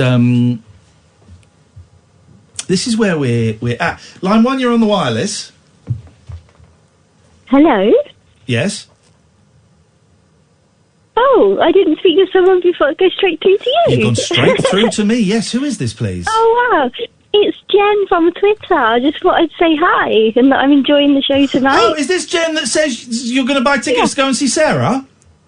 Correct. Jenny's great, right? Jenny's great because our friend Pete, who's doing that weird thing where he converts loads of VHS tapes and who knows what he's going to find on there. And he posted, someone suggested to him he gets a VHS to DVD converter. Oh, right. As it would improve the quality of his things. And he doesn't want to improve the quality, does he? I think he does. Okay. And he jokingly tweeted, don't suppose anyone's got one, have they? And I retweeted, because we've had success with old tech in the past. I retweeted saying, can anyone help with this? Jen, you got in touch with him. Are you going to sort him out a VHS to DVD converter? Yes, it's a recorder. Recorder? That's incredibly kind of you, mate. That's all right. It's my pleasure. No, thank you so much. This is what I'm saying. There are nice people. Pete put it out sort of as a joke, sort of, 60% tongue-in-cheek, 40% fingers crossed. I know, Catherine, that you and we've got an old VHS camcorder and we've got some other stuff that people have often lying around in a garage or a shed or a loft. And so I put it out and I've got some great followers saying, can anyone actually help? A few people suggested a few things, and Jane got in touch saying, "Yeah, I've got one. You can have it if you want it. If you're going to use it." That's incredibly generous of you, Jen. Thank you. Oh, he's really grateful. It's my pleasure. It's good to be good. It's nice to be nice, isn't it? It's nice to be nice, as my mother would say. Pete, what Pete is doing is weird and is wonderful and is great as and I love it. Well, thank you, Jen. We haven't spoken before, have you? No, we've never spoken before. Okay, you're not going to turn weird like they all do, are you? No, I'm not weird. Are you sure? They all. That's what they say. I just say it was a good show. That's all. I've enjoyed it tonight. They all turn weird at some point. I'm sure you won't. I'm sure. So, how long have you been listening for? Oh, God, years. When I be listening when you had that random guy. What was his name? Got to narrow it down a little bit. Alan Caddick. Caddick, yeah. Many years ago, I don't know. I've been listening for about 3 years. Oh, nice one. Years. Okay, well, thank you so much for getting in touch. Go and enjoy Sarah's show. You're going to have a great time. Oh, I can't wait. I'm so excited. She's brilliant. The venue is great as well. That cabaret room. I mean, it was Neil Hamburger. We've seen there so many times. But it's you'll have a wonderful time. Oh, thank you, Jen. Thank you so much for your help. You're welcome. With Pete, and thank you very much. Yeah, I just wanted to say hi. Have a great evening, all of you. Nice one. Thank you. Nice to meet nice people. Thank you, Jen. I really appreciate that. Here they come, guys. Here they come, walking down the street. Get the funniest looks from everyone they meet. It's the Tommy supporters. Oh. Here they come. Nothing to. It says. Is this in response to this spat? Yeah, we are. No. Yeah, we are defending Tommy because it's what most humane people would do, whether you agree with him or not. And that Twitter user's name is Tommy Robinson is my hero, GB. Okay. Okay. Wowzers. Just, guys, this is not the show you are looking for. We are a nice little cult niche. You're something that sounds like cult. Yeah, we know that cult, if you change the letter L to the letter N, we know that. We know. If anyone makes that joke, you're thick. We get it. We are a nice, niche, little fun cult show that celebrates the good, the weird, the wonderful, the small, the unheard, the joyous. We're going to talk about a dancing plague from 1518 in a minute. Did you hear about this? I've heard of it. Yes, we're going to talk about a dancing plague. So I don't want to talk about a racist who may or may not have got into a fight at a low-rent holiday camp. I don't want to get involved in that. I don't want to. We're going to talk about a dancing plague from 1518. So, please don't get in touch about that Muppet. You called him a Muppet. Yeah, it's free speech. It's free speech. It's only words. It's only words. Don't be triggered, Snowflake. 0344 499 1000. This is Talk Radio. Late night, Iain Lee on Talk Radio. So there was a... What the hell are you doing, man? What are you doing? What are you doing, Dylan? What are you doing?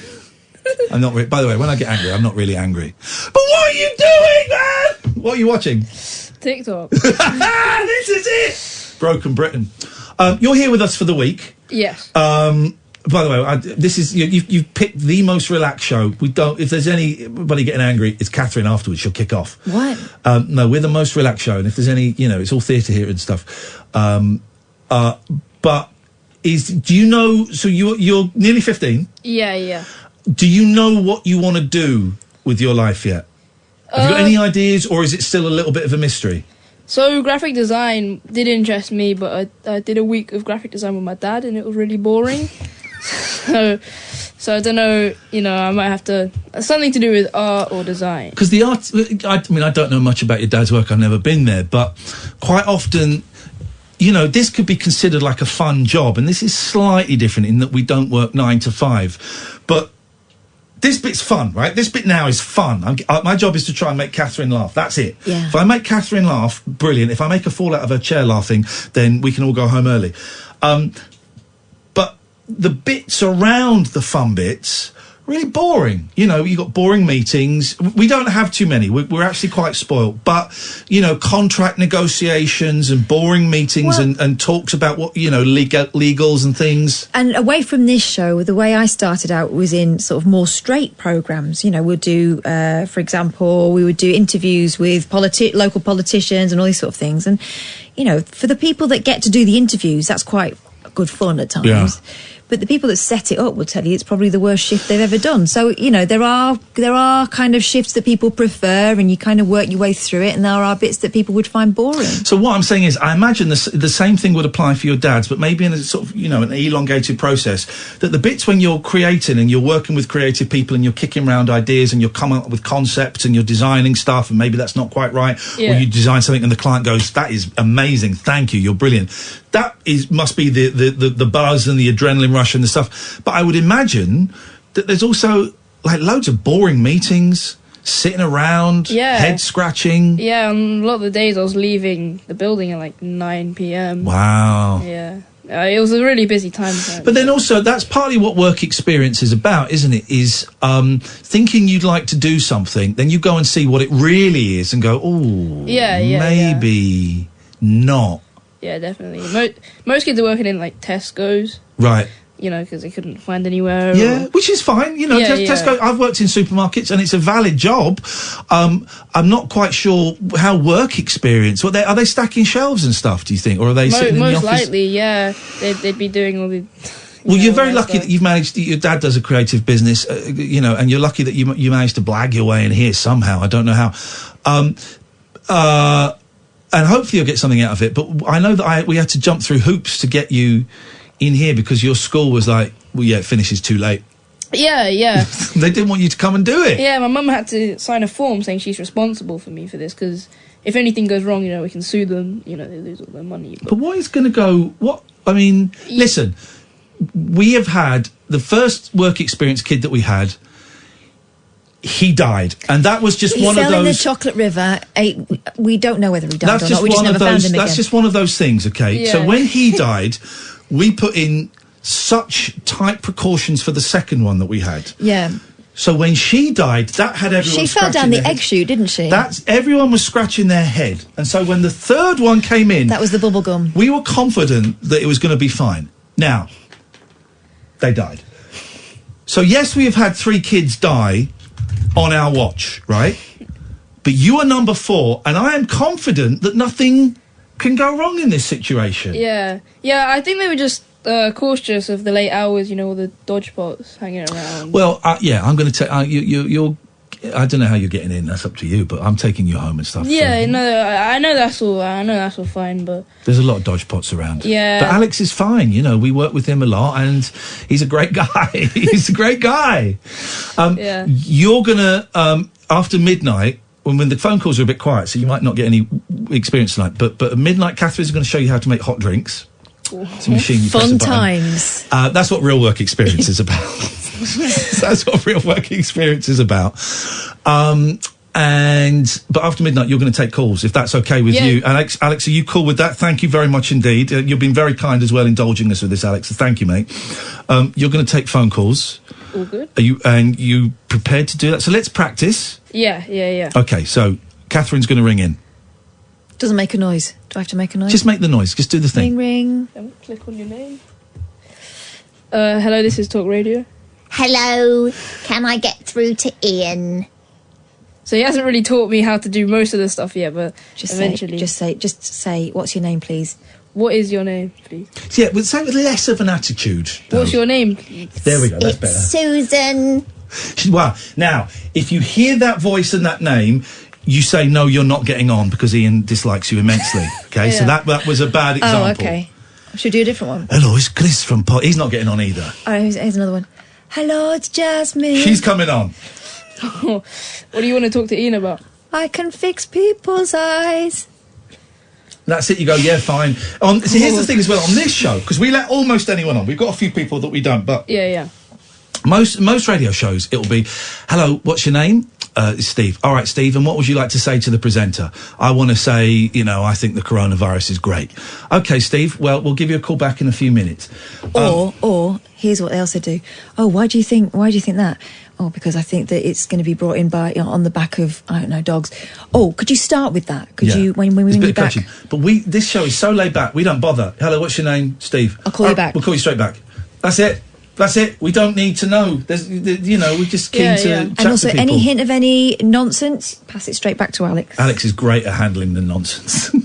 I've worked with Alex, well, only recently, only since New Year's, but we worked together, I don't know, 14, 15 years ago at another radio station. I think they've closed down now, so...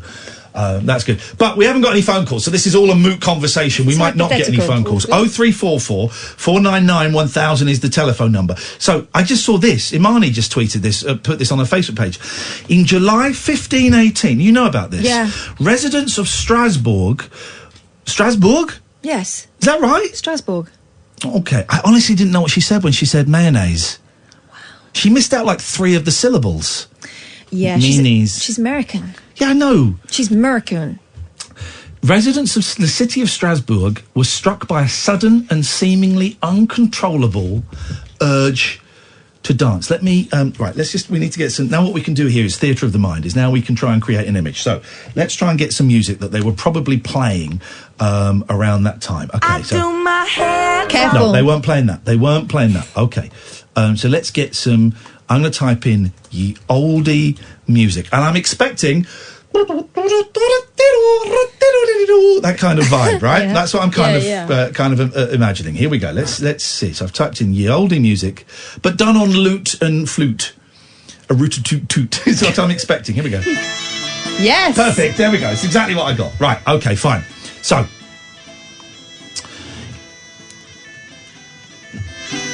Think of the accent as well.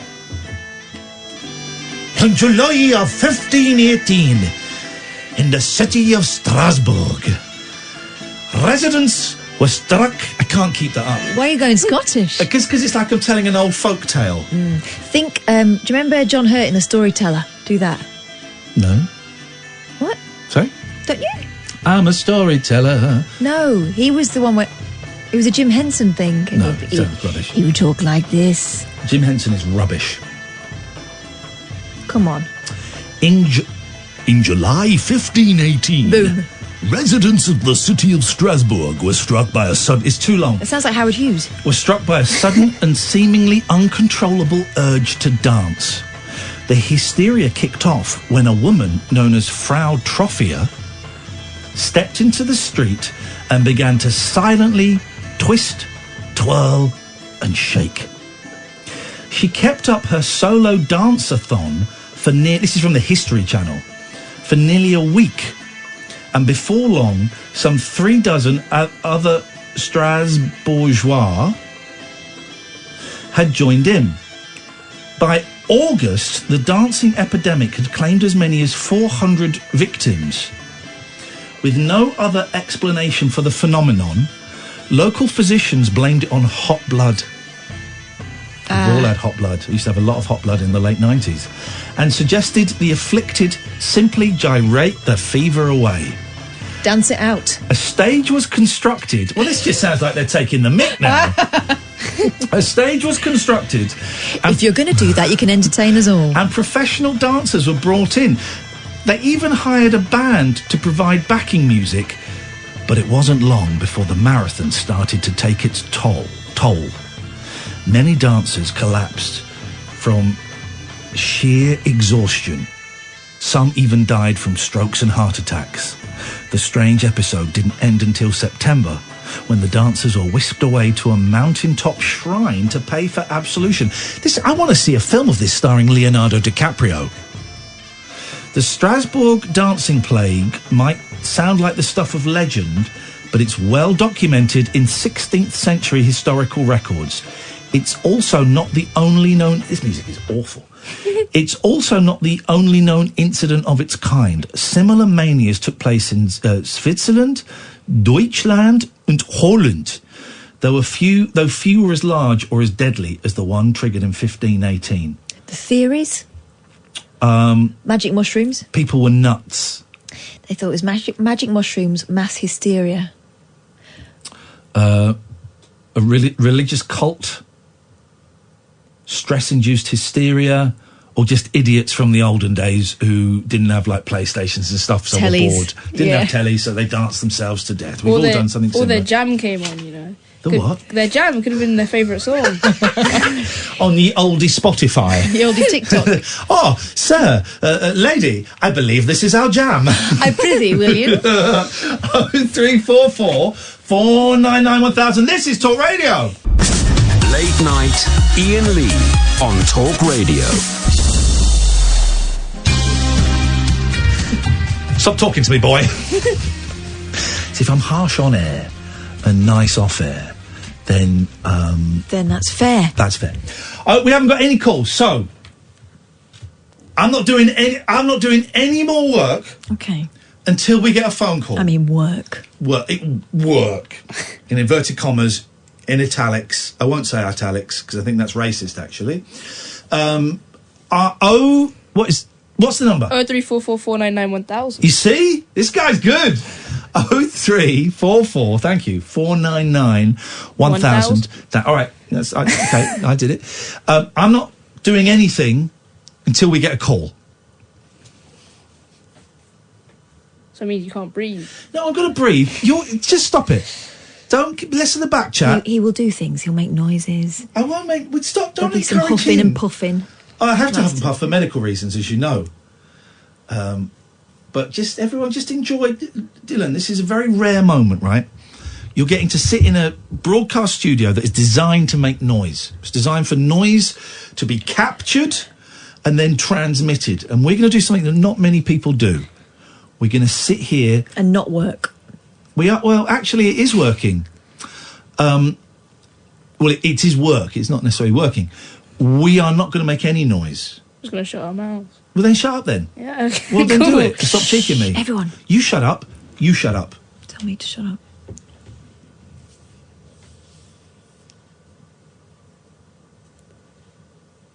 Only one of your eyes is closed. One of my eyes doesn't shut properly. That is a thing. Everyone be quiet, because if we keep talking, the idiots, the callers, not him, it's too late. He's not allowed to call us after 10:30. He's a child. Go to bed. He's not allowed to call us after 10:30. He's a child. I made a very strict rule. I've lost the vibe. Right, so I'm going to bring the vibe back. So just sit back. Take your tongue literally out of your cheek, Catherine. You don't get to tell me where my tongue goes. No, I don't. Don't I? Despite what Twitter says. Why do people on Twitter think you're a bumlick? I think it's usually insecure men who don't know how to speak to women. It's funny, isn't it? Because they don't understand how a man and a woman can get on. We are best mates and we've known each other for years, so obviously we're going to agree with each other on quite a lot of stuff. But we do squabble a lot. I was about to say, there's also quite a bit that we disagree on. Yeah, I have a terrible attitude. Yeah. I think it's that week that I was off, and as you said, people think you're the good cop. Oh, yeah. And like they think that I give certain people a hard time, but that Kath is the beating heart of this show, and that when I'm off, that she'll give them an easy ride because she's a pussy. And then they find out that actually you're tougher than me. There is a limit to my goodwill. I think I'm quite a nice, even-tempered person, but I will not allow someone to ride roughshod over me. Unless you've asked. On my show. Yeah, unless you've asked for that. Exactly. By the way, starting next week, I'm down to 4 days a week because of like a mental health kind of vibe. I'm taking a day off a week. I'm going to do it. I've decided I'm going to do it for a month and then see how I feel about it. I speak to you, Kath, see how you feel about it, see if it has made anything better in my life. So I'm going to be taking Fridays off from next week, and Catherine is going to be doing Fridays from next week, certainly for the next 4 weeks. In fact, I'm away for one of those weeks as well. And then we'll have a little regroup and I will see what difference it's made. Saying that, we are off Wednesday because we're going to the awards, the Arias, the Radio Oscars, and Dylan is going to be hosting the show on Wednesday. I don't know if we've made that clear. Imagine work experience. With the work experience, you've got to do it. What? You're on. You go, I don't want to host that. Listen, mate, it's work experience. You got okay. I would get so many callers. Oh, you want to do it? You want to do it now? I could do the technical stuff, but do you want to see if you can get some callers now? I mean, you can't get callers now, I don't think. Well, just because he can't doesn't mean it's not possible. Do it. The show's yours, Dylan.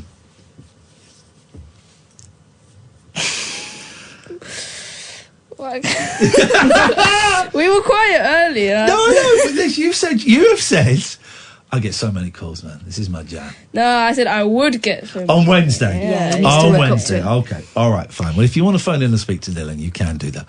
My first radio show that I was given it on the Thursday and had to do it on the Sunday, and I'd never operated a desk before. Wow. Yeah, I was just a reporter. And I got given the gardening show, Dylan. I didn't have a garden. I was like 22. And so I went on and got some funny people on who happened to be gardeners, and that's how we did it. And it ended up being quite a successful show. But my first time, flipping heck, I was rubbish. Well, that's everyone's first time. My first show that I did was I'd been at the radio station for 3 months, and I'd been like the reporter during the breakfast show. And then Christmas Day, they gave me like 3 or maybe even a 4-hour show to do. And they basically wanted me to play records and just talk and stuff. But I'd never sat in front of a desk, and it was literally someone said, right, that fader's the news, that fader's that, you got to back count that, and that's that. I'm like, how many faders did you have though? Because there were loads on that BBC desk. Loads. But then what I did was then I worked out during the show how to pre-record calls. So I pre-recorded some prank calls. Like it was Boxing Day, and the Spice World had just opened. Right. So I phoned up somebody who was someone phoned up who was in Spice World, and I got them to scream out rubbish.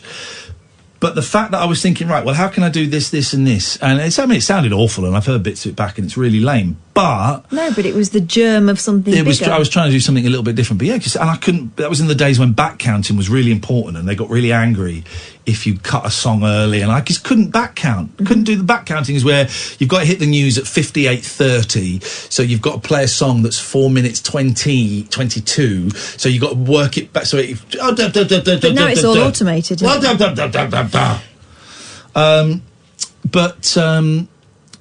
Yeah.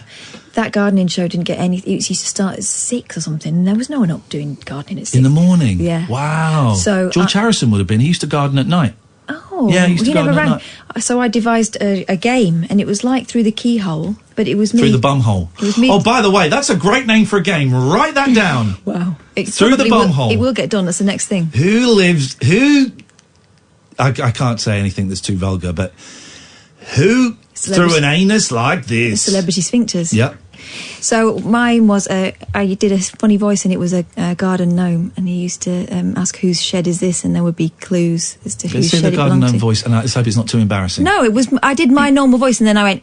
I sort of pinky and perkied it up. Okay, we've got very exciting news. We've got a call. Well, for Dylan. Lucy, you're through to Dylan. Hi, hello. Hello. Hi. I was going to ask, do they talk about mental illness at all at school? Do they teach anything or give any help or anything? Not in my school. I think they should, because it is quite a big problem for some people. But I think they do in a lot of schools, just not in mine. Yeah, because I used to have, panic attacks and stuff when I was at school and didn't really know anything about it, so I started looking into it when I was younger, and I always thought it was something that they should help with at school. I thought most places did. I spoke to my kids about it, because I've talked to them quite open, age appropriate about my mental health, and it's they're 10 and 8. It's mentioned, so they're aware of the concept. You've not been at your school long, have you? Well, it's like half a year. Oh, okay, actually, yeah. Okay. But is there a chance that maybe you missed it?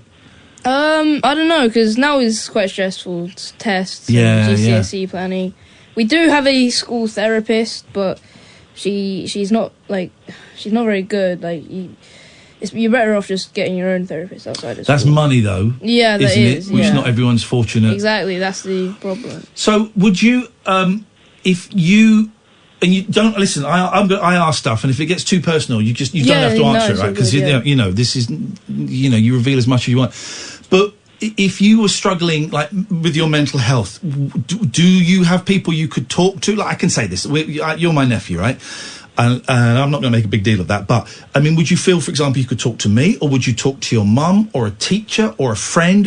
Have you got somewhere you could go to say, you know what, I'm struggling a little bit with this? Yeah, no, I have that. I feel like I can talk to you, I can talk to my godfather, I can talk to my other uncle, they're options, but other people don't have those options. And as a boy who's nearly 15, would you find it easier talking to a man as opposed to a woman? And there's no judgment in that question.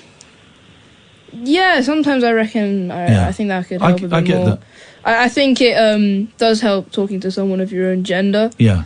I don't know why, but no, I think you're probably right. Particularly at a younger age, I think actually that's really, really important. I think as you get older, for a lot of people, it becomes slightly less important, but maybe not. Why were you asking, Lucy? That's a brilliant question, by the way. Thank you. I was just because I'm kind of working with a lot of 18-year-olds at the moment, and I can kind of see them going through a lot of stress and a lot of anxiety and things, but they can't name it. They can't put a finger on kind of what it is, and they're blaming themselves for those feelings. And it's so sad to see, because it's that sort of thing. If you can identify those feelings, you can get help for them, or if you find ways of coping with them, like going for a walk or meditating or something, you get that in practice from a young age, then that's you kind of set up for life in a way. I don't know. It's hard to describe. No, it's an important tool, and it's something that. Do you talk to your girls about it? They're a similar age to my boys, a little bit older. Do you talk to the girls about it? Yeah, I do. My youngest has mindfulness sessions in her lessons. Yeah. She's at lower school, which I think is brilliant. And I said, some places that what do you think that is? And she said, it's just relaxing your mind and just to She just said, You need to get her to do another meditation I will for do, us, yeah. because she's brilliant. But I have talked to him, in age-appropriate language about, talking about problems and how it makes it easier if you let it out and don't just keep churning it over.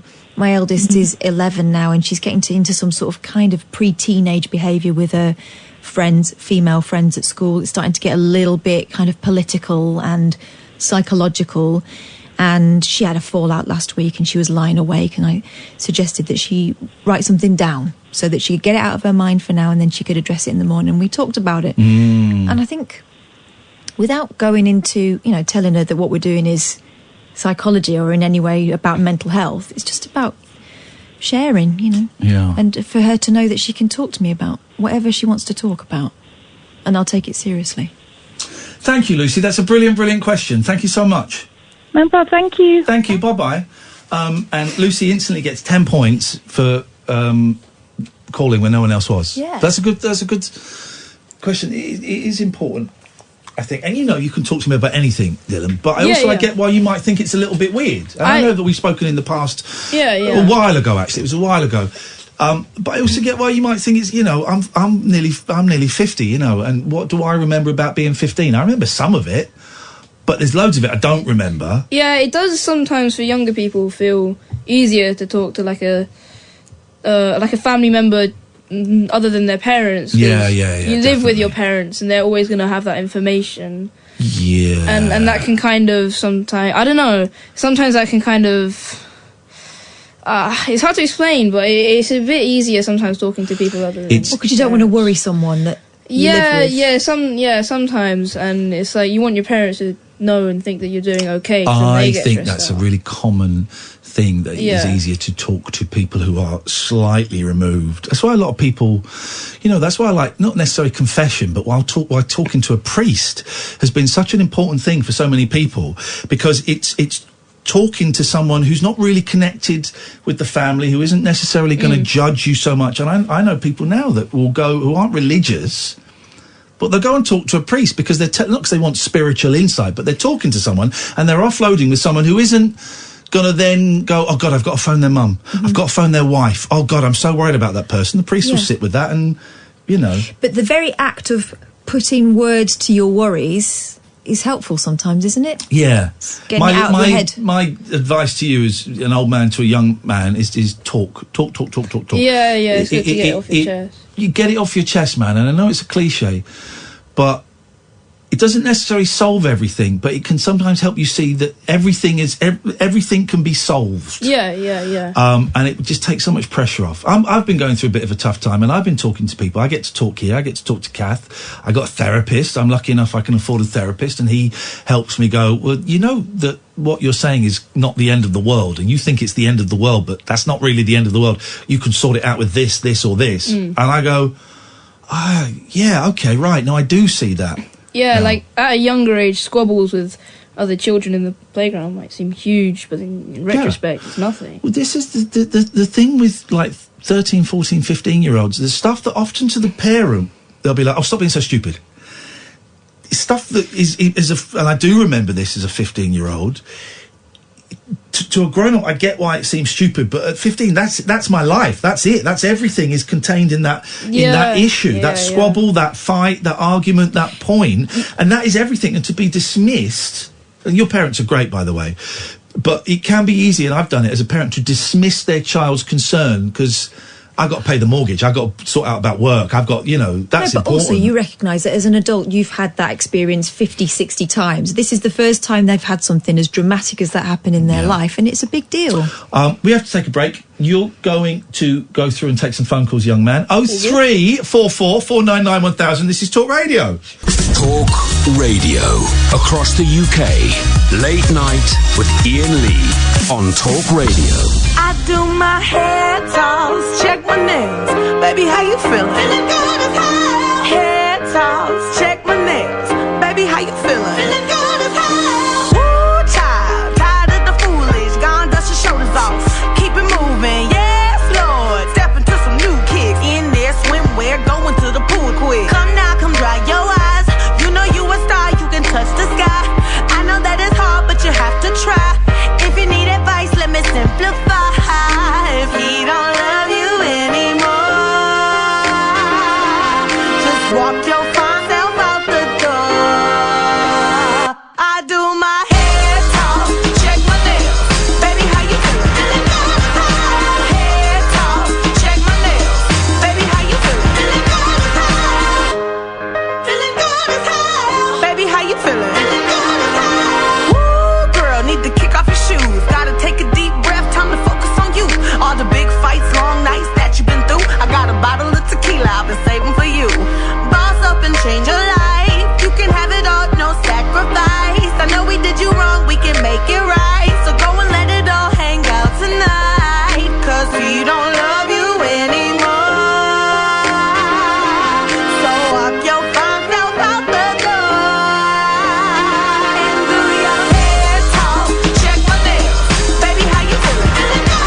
0344 499 1000. Let's get some calls in the last hour, please. Oh! Please don't swear.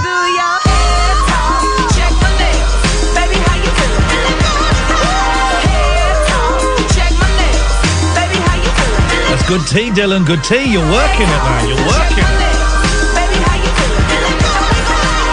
0344 499 1000. We can ask.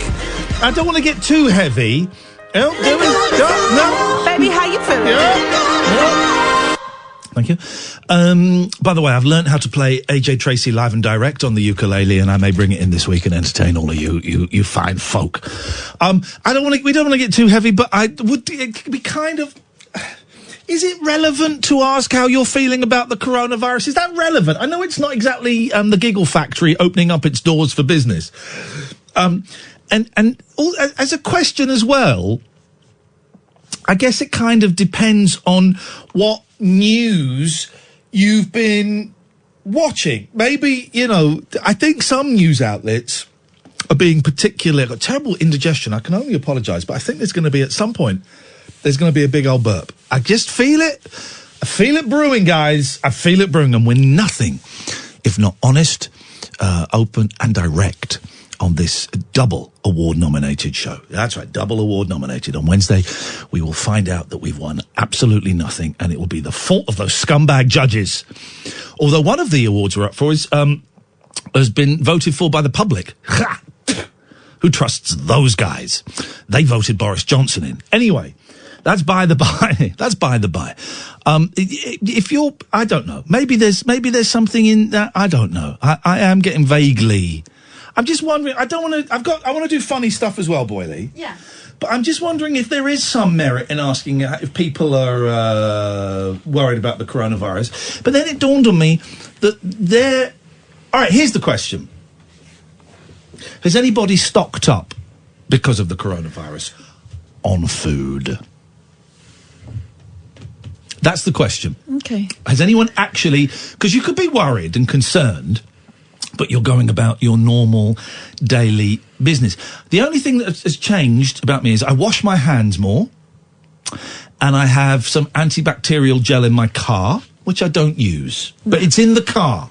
Which is the filthiest place in the world. It's the stinkiest place, definitely. He sat in my car last week and you went, oh, your car smells nice. How's that? Was that before or after I nearly got arrested? It was just before. Just before I got arrested. Nearly got arrested. Okay.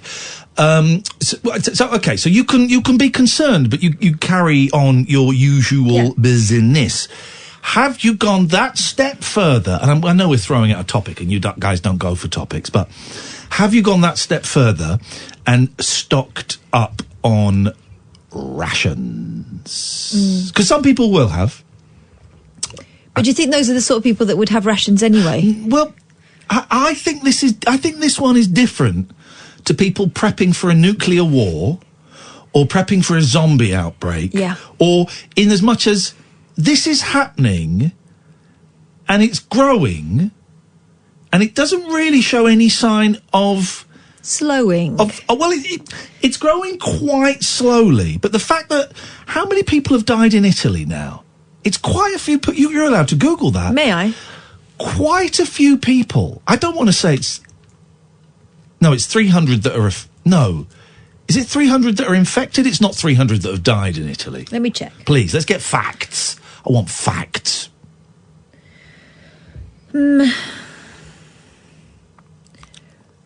It's going to America straight away. 52.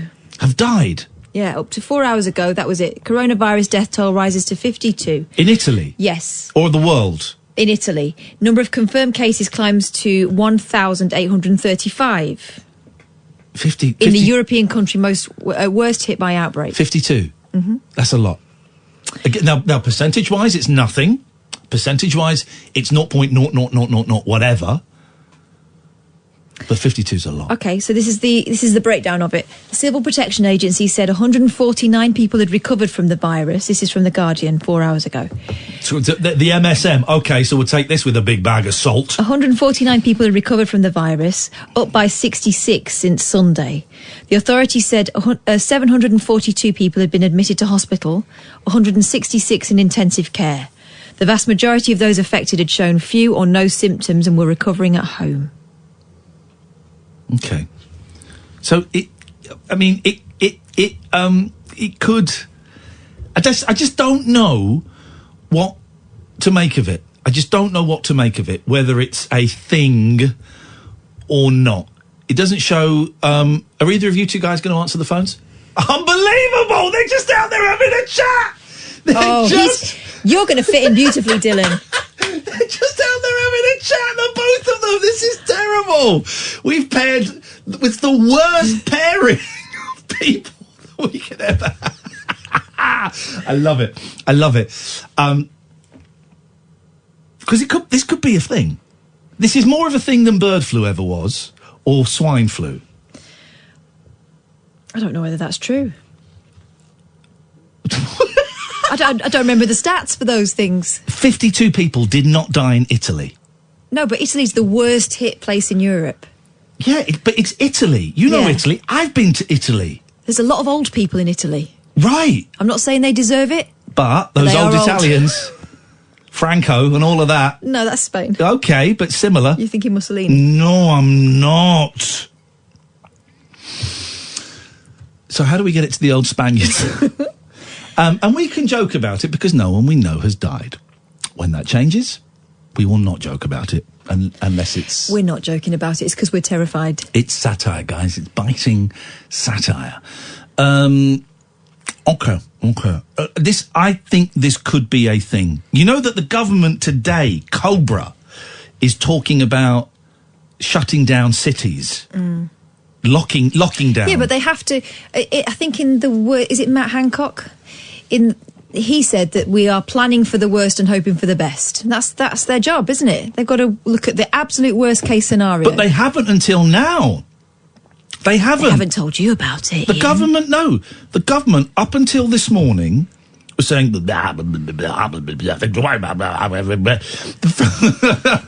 the way, man, we're so screwed. Danny Baker posted a really great tweet yesterday.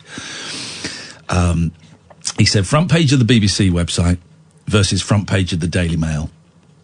In a while, one of these will be gone.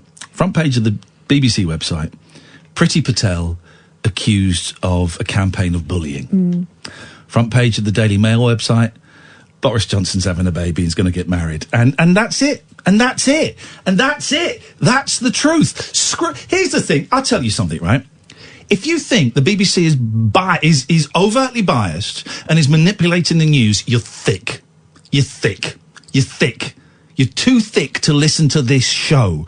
When there's a comparison like that, Home Office, was it Home Minister? What are they called? Home Furnish? What's they called? What's her job? Home Secretary. Home Secretary. I was going to say Home Lady. Home Secretary.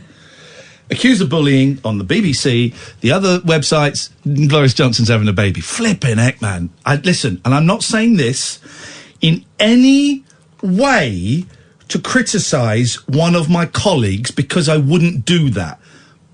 But I am allowed to highlight what I consider to be utter hogwash and propaganda from one of my colleagues.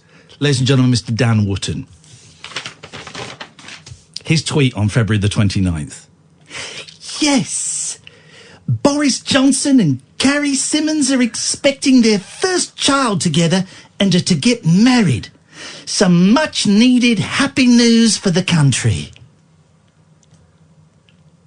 I wanted to eat my own fingers and puke them up after I'd read that. By the way, he went a little bit Frank Spencer at the end. I'll accept that. I read that and I saw that. Someone retweeted it and I thought, that's a joke. So I went to Dan and said, oh, God, he actually means it. Boris Johnson and Carrie, yes. Yes. Did he put yes? That's how it starts. Yes.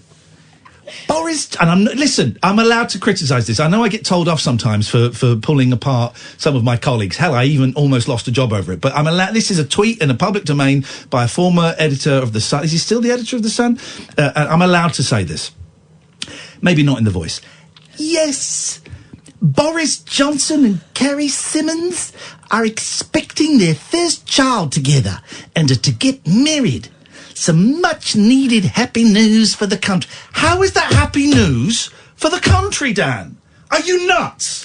Are you nuts? A man who's got, between 5 and 9 children that he never visits and won't admit to is having another baby. Imagine this guy was signing on. I mean, he is living in a council house that we're paying for, right? So imagine if this guy was a guy on a council estate. Yes, Steve Jones and his new partner, his 16th partner, are having a baby. This is much needed happy news for this guy. No, it's not. How is that happy news? What? I mean, I think people have been going in on her, and I don't think that's very fair. Of course it's not fair. No. Of course it's not fair. Because it's a woman having her first baby. But it's a woman having a baby. Why are we supposed... because it's the Prime Minister? That's the happy news? No. I think it's really divine. And his history of... what we know of his history of parenting is shameful. It's a really poor excuse. I think I identify, or I'm angry about this, because my dad was a lousy dad, and very similar to Boris Johnson. He had kids everywhere, and I didn't know how many kids he had. I'm not totally sure he knew how many kids he had. And so maybe that's partly why I get so kind of angry about this. His history of parenting is terrible. Yes!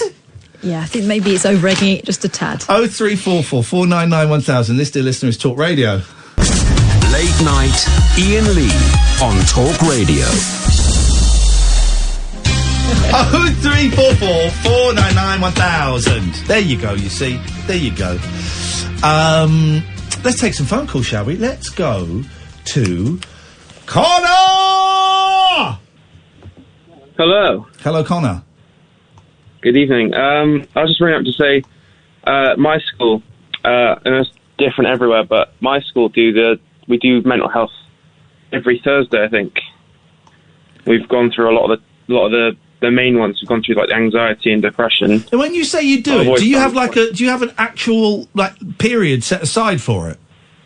So we do it in the morning. So we got shooter time. It's about 25 minutes before we go to our first lesson. So we dedicate that on a Thursday morning, and that goes to it, and that is meant to cover all the big topics that go in mental health. But do people? Here's my problem. What's wrong? You got dinner in your beard or something? No, I haven't got dinner in my beard.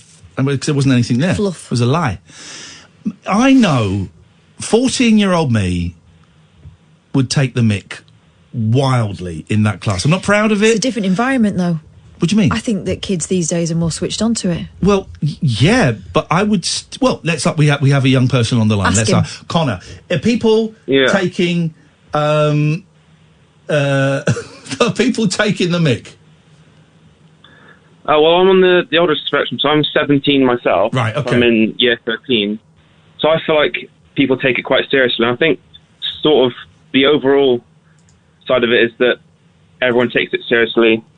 I know my school doesn't like it when people don't take it seriously as well, so that might play into it a bit. But as far as I know, because I've got friends that are in the younger years, and they tell me a lot that they've always taken it seriously too. So I feel like it is generally taken quite seriously, because I think the younger generation now noticed that it's a big problem, it's a rising problem, and I think a lot of people are more aware when they're under some form of mental health issue. As long as some part of as long as part of the message gets in, so you know that if you know, here's the thing as well. I mean, we all have mental health in the same way we all have physical health, but quite a lot of people are lucky enough to not be affected in a negative way by it, and that's great. And some people, it might not affect them for years, and I guess it's that thing of planting the seed of knowing that if it does happen to you, there are things that you can do. Yeah, I always feel like I've been open about it a lot. So I remember sort of last year, I remember feeling really, really bad with myself. Yeah. I remember literally talking to my mum, was a massive, massive help. So I went in almost tears after sort of a month of just feeling really, really horrible. And I came out feeling a lot happier than I did before. I remember sitting down and I remember just having a bit of a cry, and I felt, and I'm not ashamed to admit that at all, but I did feel a lot better afterwards. I think, yeah, that really helped. Talking about it, Connor, is a big thing. Thank you, mate. I appreciate that. 0344 499 1000. Stephen? Yes? I thought we were... Did we not say that you weren't going to phone up until you've been clean for a certain amount of time? I used your man Gatford's time machine. Yeah, Gatford didn't have a time machine. That was David Babcock that had a time machine, and he got stuck in 1230 AD. So you've got to be careful with it. Ian, I've got that much going on in my life just now. Right. My muck's been up to 45 milligrams, and wow, it's like... Your what's been what? I didn't understand what you said. My mirtazapine has been up to 45 milligrams. Right. From 15, and the 15 used to get... We had a deal, though. We had a deal. We had a deal. Well, do you know what I think it is? I think you just don't like me and you don't want me on the air. I think that's what it is. No, not true at all. I love you. I love you. Yes, we did have a deal. You're right. Yeah, we did have a deal. And listen, you can chuck it at me whatever you want. I don't want you. I want you on the air, and I want you clean, and I want to know that I am not enabling your drug addiction. That's what I want. And we had. I'm no longer a drug addict. Oh wow, that changed over the weekend, did it? Oh, nice one, man. Tell me how you did it.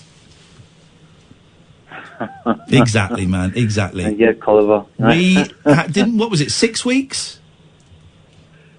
No, not Kat. Very kindly. It's Catherine. Oh, sorry. It's Catherine.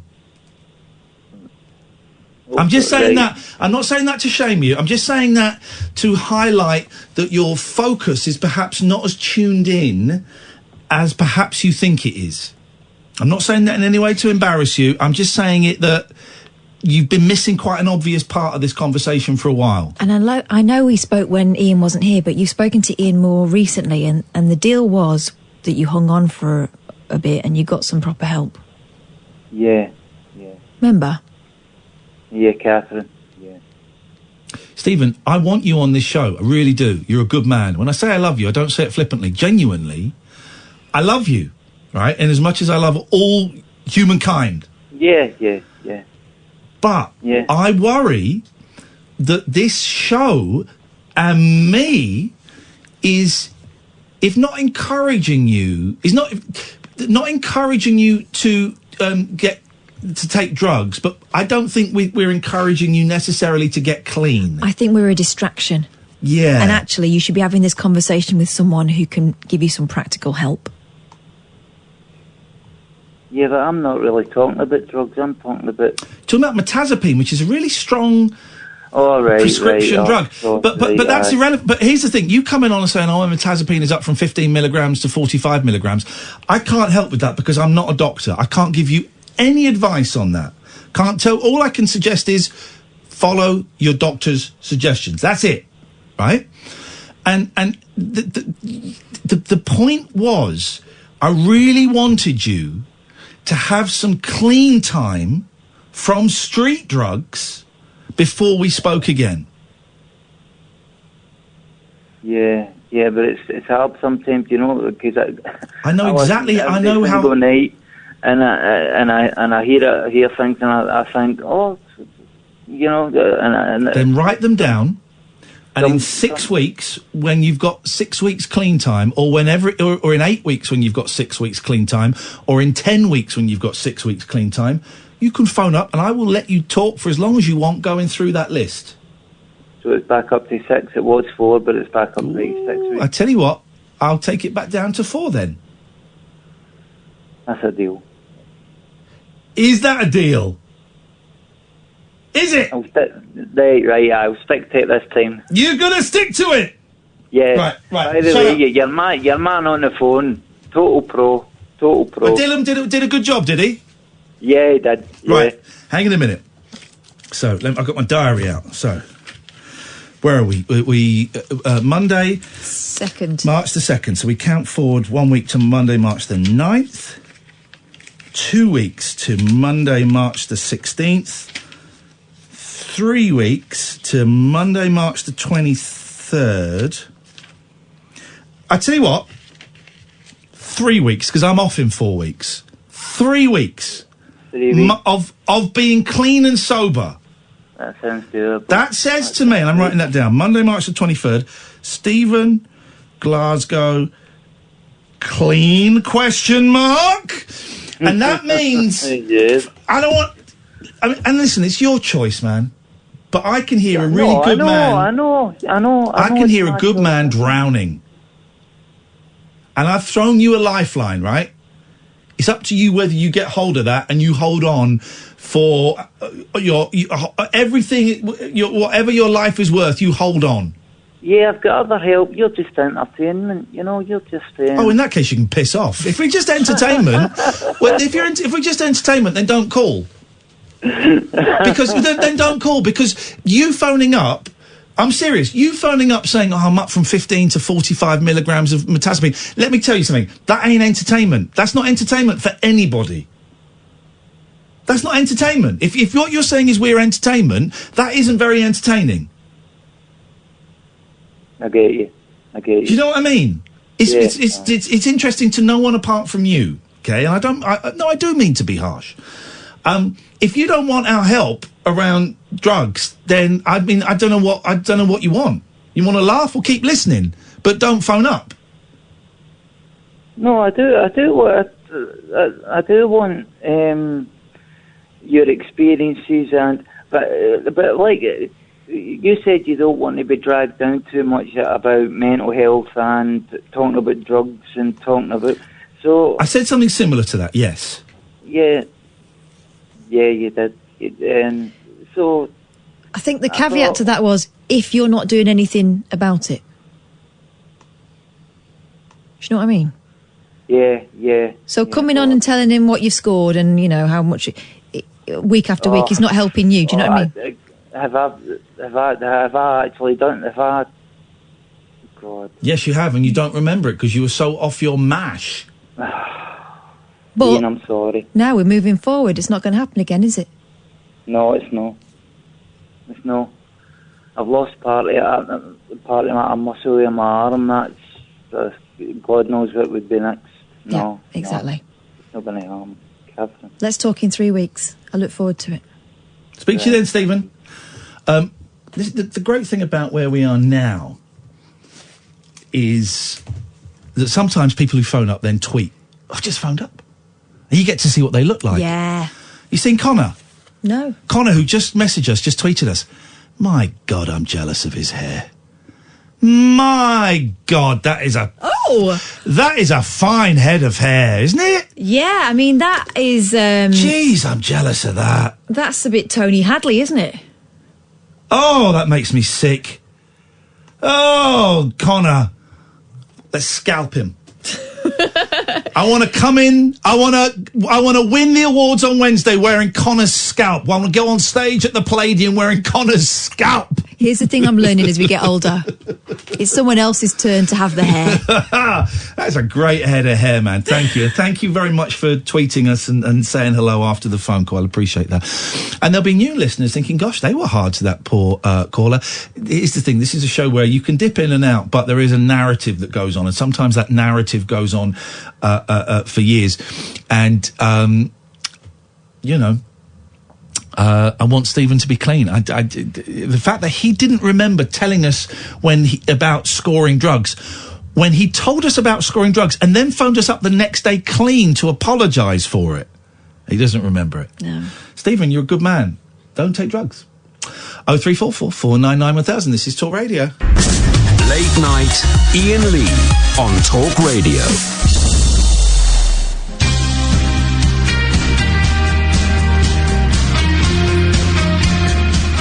0344 499 1000 is the telephone number if you want to give us a call. Showed my kids Speed at the weekend. For some reason, Speed... It means the film. Yeah. It was just... Oh, yeah. It was in my head. And I thought, I wonder if that stands the test of time. When is it? 1994. There's a bomb on the bus! And it turns out I haven't seen Speed since it came out. And I bought a bootleg, a pirate VHS copy in Camden before it was even released at the cinema. So I've only seen it in really bad lo-fi. And I watched it loads and loads. I'd never seen it in HD. And I went to commonsense.org or whatever it is, which is a really great website that lets you know what parents and kids think of certain films. And it tells you about the swear. It's great. Really good. It tells you about the swearing and the drug taking and the violence. And parents will quite often say parents view this film as 14 plus. Kids view this film as 12 plus. Well, here's another thing. Like, some of the films that we watched as kids have got, like, the homophobic F word in there. Yeah. Well, don't watch The Goonies. Well, that's another thing. I almost set the kids up to watch The Goonies, and then within about 5 minutes I went, yeah, no, I don't think this is really for us anymore. Because it's just not dated well, is it? A lot of it hasn't. And Speed, I think Speed, parents said 15 plus and kids said 13 plus or maybe 14. And I went through it, and basically it was a lot of bad language and a man being decapitated. And I went, I think my kids can handle that. Yeah, when your son was explaining to me what he'd been watching, he did mention the decapitation, so I think that's probably something that will stay with him. I'd forgotten the decapitation, and my 8-year-old, as it happened, hands over his face, went, oh my gosh, that is so brutal. Can we rewind it and see it again? Yeah. Speed's a great film. Really stands the test of time. A lot of those 90s action films are quite slow. This really stands the test of time. By a few problems. The lift scene at the beginning is too long. The train scene towards the end is too long. And at the end, right at the end, they kiss. And both my boys went, yeah, that... Ruined it. It ruined it. That really... There's no need for that. And I said, actually, do you know what? There is no need for that in that thing. It's a silly kind of ending, and there is no need for that. And because I sold it to them, it's about a bus, bomb on a bus. If it goes below 50 miles an hour, it blows up. And the first bit with the lift is like 20, 25 minutes. I don't remember that. It's where Dennis Hopper puts a bomb on a lift. Oh. And there's like 12 people in there, and Keanu and the other guy from Dumb and Dumber, Jeff, not Bridges. Daniels. Jeff Daniels is in it. Jeff Daniels is in it. Who remembered that? Is he a copper? He's Keanu Reeves' partner, who... Pop quiz. There's a guy going towards a plane. He's got a civilian as a hostage. What do? Shoot the hostage. Take them out of the equation. You shoot the hostage?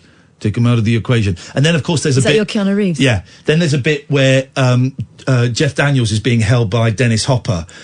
And Jeff Daniels goes...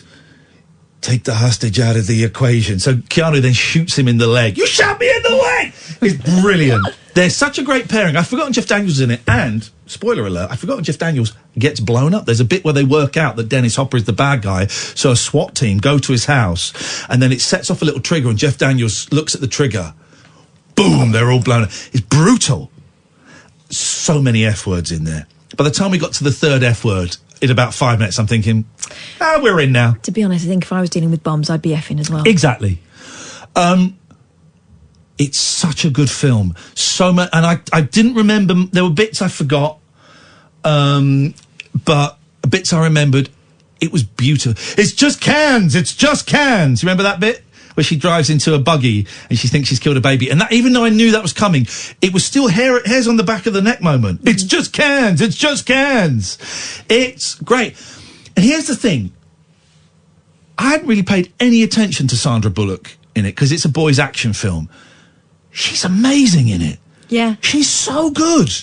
He's not a great actor in it. No, but she is not the usual, and for that time especially...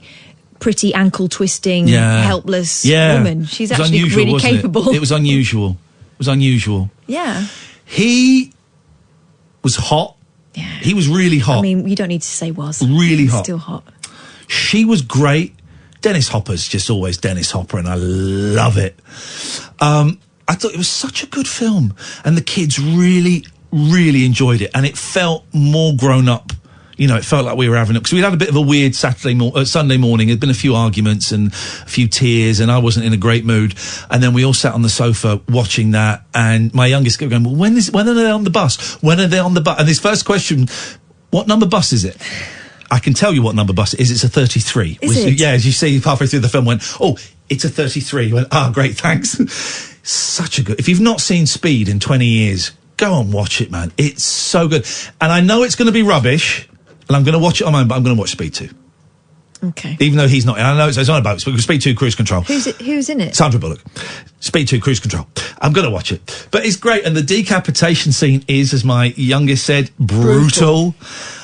We had to watch it back again.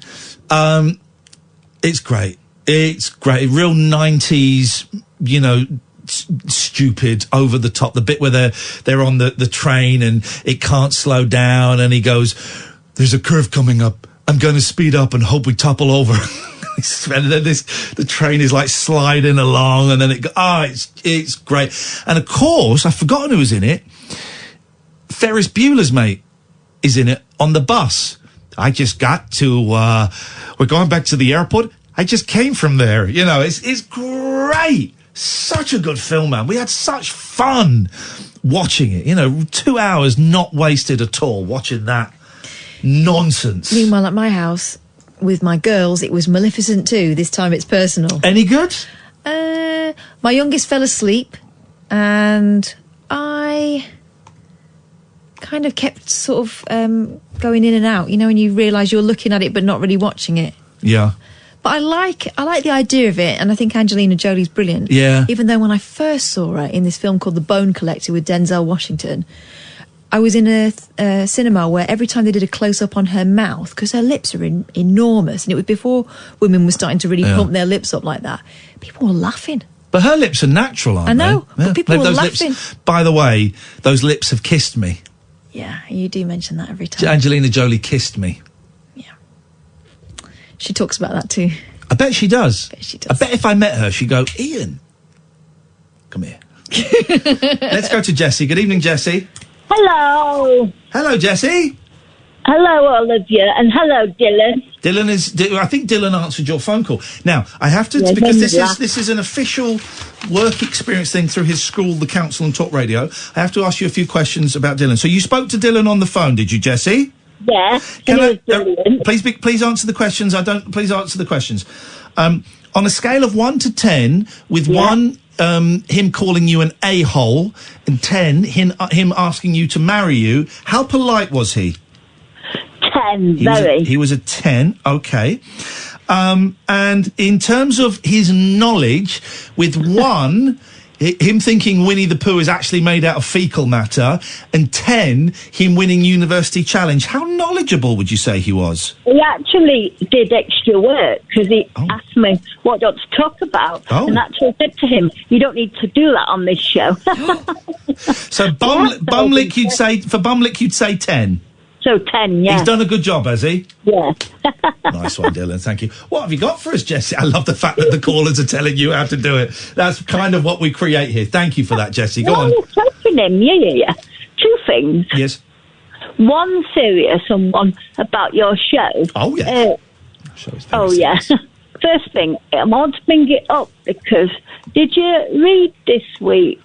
Did you see the post come up on Facebook about Jeremy Kyle's producer? Yes, I did see that one of his producers, a young woman, I think in her very early 30s, died. She'd also worked on several other. She'd worked on several other shows. Yeah. When I read it, there was no cause of death given. Oh, she's committed suicide. Do we know, Catherine? Can we find that out? The Sun piece actually confirms that. Yeah. Okay, well I'm going to let Catherine just confirm that, because I did read that she'd passed, and it didn't. The story I read didn't give any informazioni about that. And when you see, with these kind of things, it's important to get them right. So while we're looking at, what was the other thing you wanted to say? That sounds to bring it up. All right, I'll go on to the other thing first. Yes. About your show, yeah? Yeah. How do you book the wheelchair space? You get in touch with the venue, I guess. You can't do it on the web? I don't think so. And as someone who's had to book wheelchair spaces for my mum, quite often with venues, you have to phone them directly. Oh. And will it... normally you get one companion seat. I need two carers. I'll speak to them. Speak to them, see what they say.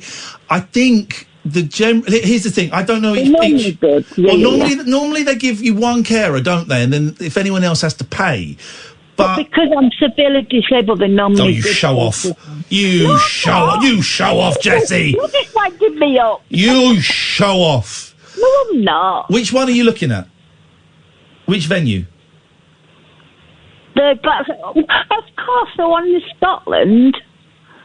I don't know what venue it is. No, the Glee Club in Glasgow. The Glee Club. The Glee Club in Glasgow. Right. Speak to them, and if there's a problem, then send me an email and we'll sort something out. Those places are normally good. Yeah. The Glee Club is great. I've never had any problems of anywhere. I've got I don't know. Speak to them, and if they, because I can't remember I don't know if there's stairs there or not. That's the problem with some of these old venues, as you will know. Isn't there at least one wheelchair space at all your shows? No. Oh. Because we hate you people. No, we don't. Here's the thing. Here's the thing, and this is slightly problematic. In some of the venues we've played in, because we play like kind of really small, quite often old buildings, some of them there are stairs, I'm afraid, and that is kind of out of our. And I know a couple of people gave us flack for it. They were right to bring it up, definitely, but because we're playing really small little venues, we can't be so choosy as to pick ones that are always wheelchair accessible. So, Jessie, phone up the Glee Club in Glasgow. Yeah. See what they say. Yeah, no problem. All right. And we'll go fingers crossed. Speak up about the lady. Yeah, I have. It says suspected suicide, which Suspected. doesn't mean... So we don't know for sure. I want to make a general point about it. You're good at this. You can make a general point then, yes. Not specific, but specific. I don't think it was fair, or the blame on the show, about the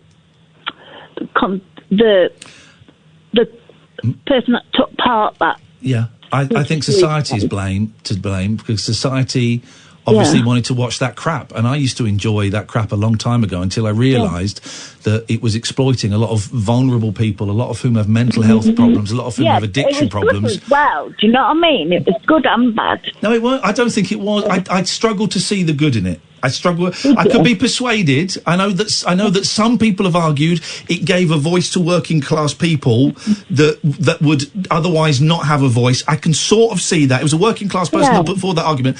I can sort of see that. I don't really think there was much good in it now. Stop stealing my chicken, Angel. Sorry? Angel's my cat nicking my chicken. Angel! Hey, my cat's nearly jumped in the bath with me today. I was having a bath and the young one, Patty, was trying to stand on the bubbles. That's the way it goes. Jessie, thank you very much. This, dear listener, is Talk Radio. Late night, Iain Lee on Talk Radio. You all right, Dylan? You enjoying it? Thank you, mate. The thumb is up.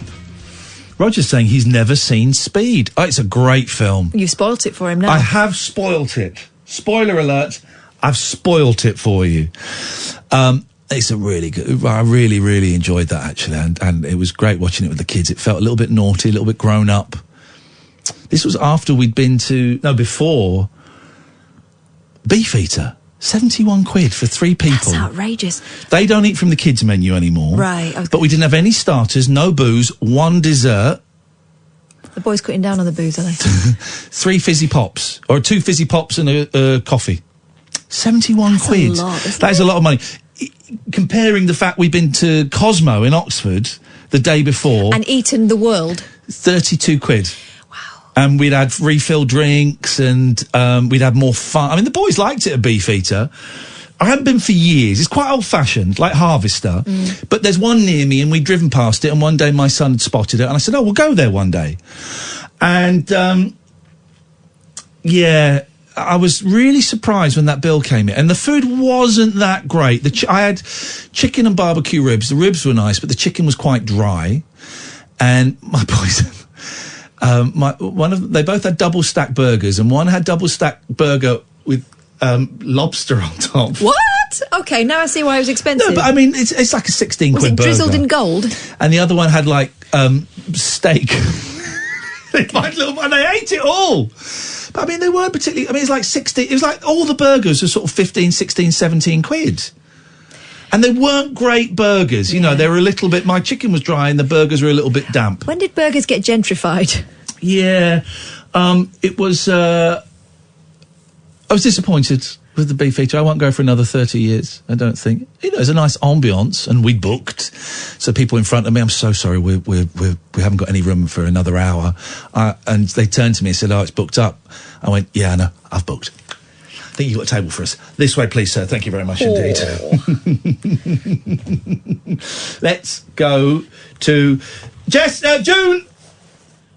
Hi there, Ian. Hi, Catherine. Hello, June. June, what can you do for us, please? With regard to Jessie and her tickets to Glasgow Glee Club. Yes.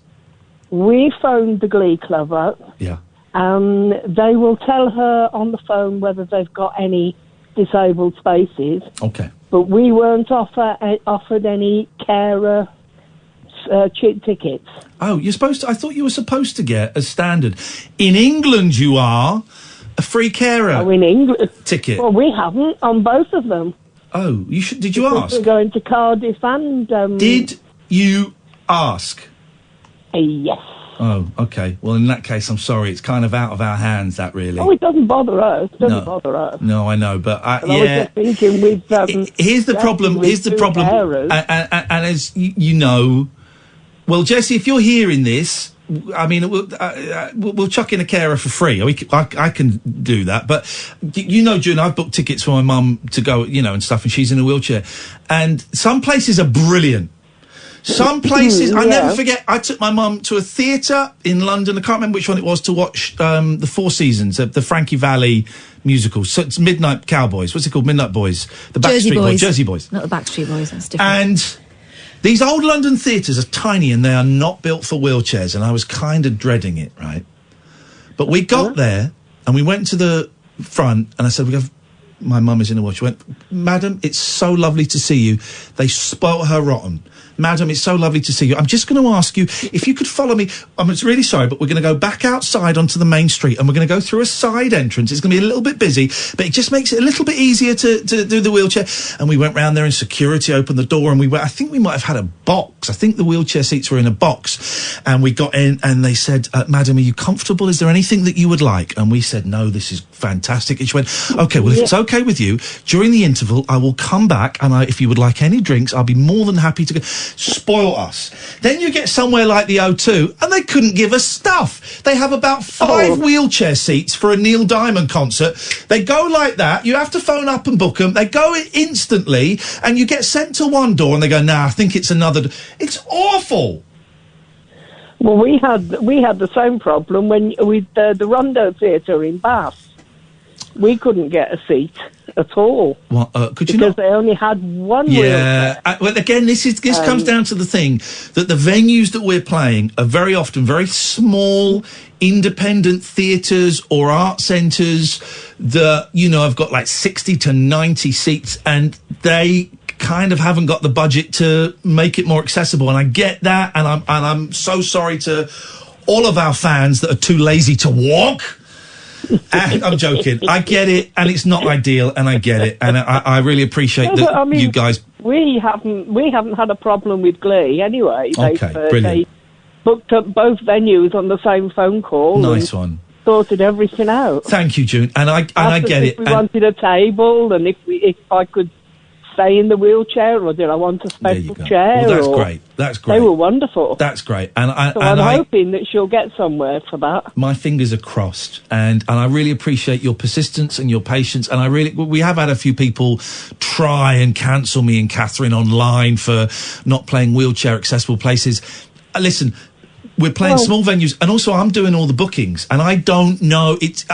We're a little bit out of our depth, so we apologise to anyone we may have upset. It's like going to like you said, about going to the cinema and the theatre and things like that. Some places do, some places don't. Yeah. You just take it as you find it. Exactly. And hope for the best. Well, let's keep our fingers crossed that Jessie's listening. Thank you so much for. I'm going to move on because I've got 2 more calls I want to squeeze in before Daryl comes in. Good evening, Alan. Alan? That's what it says on my screen. Is that me? Is your name Alan? Jesus Christ. Well, kind of, yeah. Half of my name. Well, what's your? I'll take it. What's your full name? Do I have to fire Dylan? No, you could do. That's not my problem. It could be your problem if you're bullshining me. What is your name? Bullshining? I don't know what bullshining. My name's Al. I call myself Al. Right, so Alan isn't half of your name. Al is half of your name. So instead of firing that young man, I should give him a raise because he has done more work than is required. He does. He deserves a raise. I'll give him that. He deserves it. He's going to go from no pounds to £0. What can we do for you, He Al? deserves your wage. No one deserves. Not even I don't deserve my wage at this place. That's true. All right. Okay. The banter has ended. What can we do for you, Al? I'm sorry because I love listening to your show every night. I love it. Bumlick. You make me laugh. That's all I've got, really. You just made me laugh. I'm going to come there and tickle you to death. Do you want to tickle me? I want to give you a tickle. What are you wearing right now, Alan? Are you in your PJs? No, tracksuit bottoms and t-shirt. Nothing exciting. Can you do me a favour? Can you just get your arms and put both hands on your head, please? Okay, yeah, I'm doing. You ready? Yeah.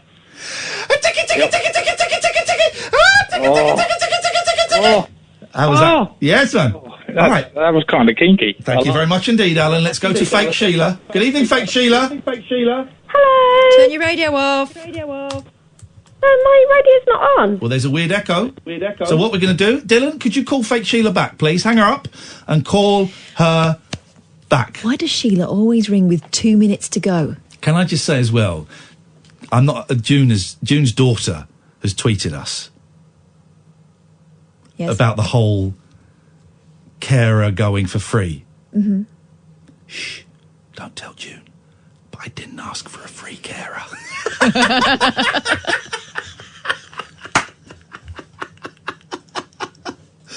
Hey, Sheila. Oh, hey, Sheila. Hello. Hello there. What can we do for you? Am I still echoing? No. But why do you always phone so late? No, I phoned ages ago. You didn't. Yes, I did. About 40 minutes ago. Hang on a second. Alex and Dylan, did she phone 40 minutes ago? He's lying. His work experience. He's lying. He's also my nephew, so I'd be very, very careful. No. Sheila, I see all of the calls that come up. I know. So you didn't call 40 minutes ago? Half an hour? Not even. No. But he was very sweet. He was very lovely. And Distraction. He was brilliant. Distraction technique, not allowed. I had a serious topic, but there's no point talking about it today, so I'll phone up later in the week. You've got 80 seconds. Serious topic. You've got 80 seconds. Right, Beefeater. I haven't been there since I was about 8 years old, but it's good. It's good. No, it was good when you were 8 because it was good being 8. No. It was rubbish then.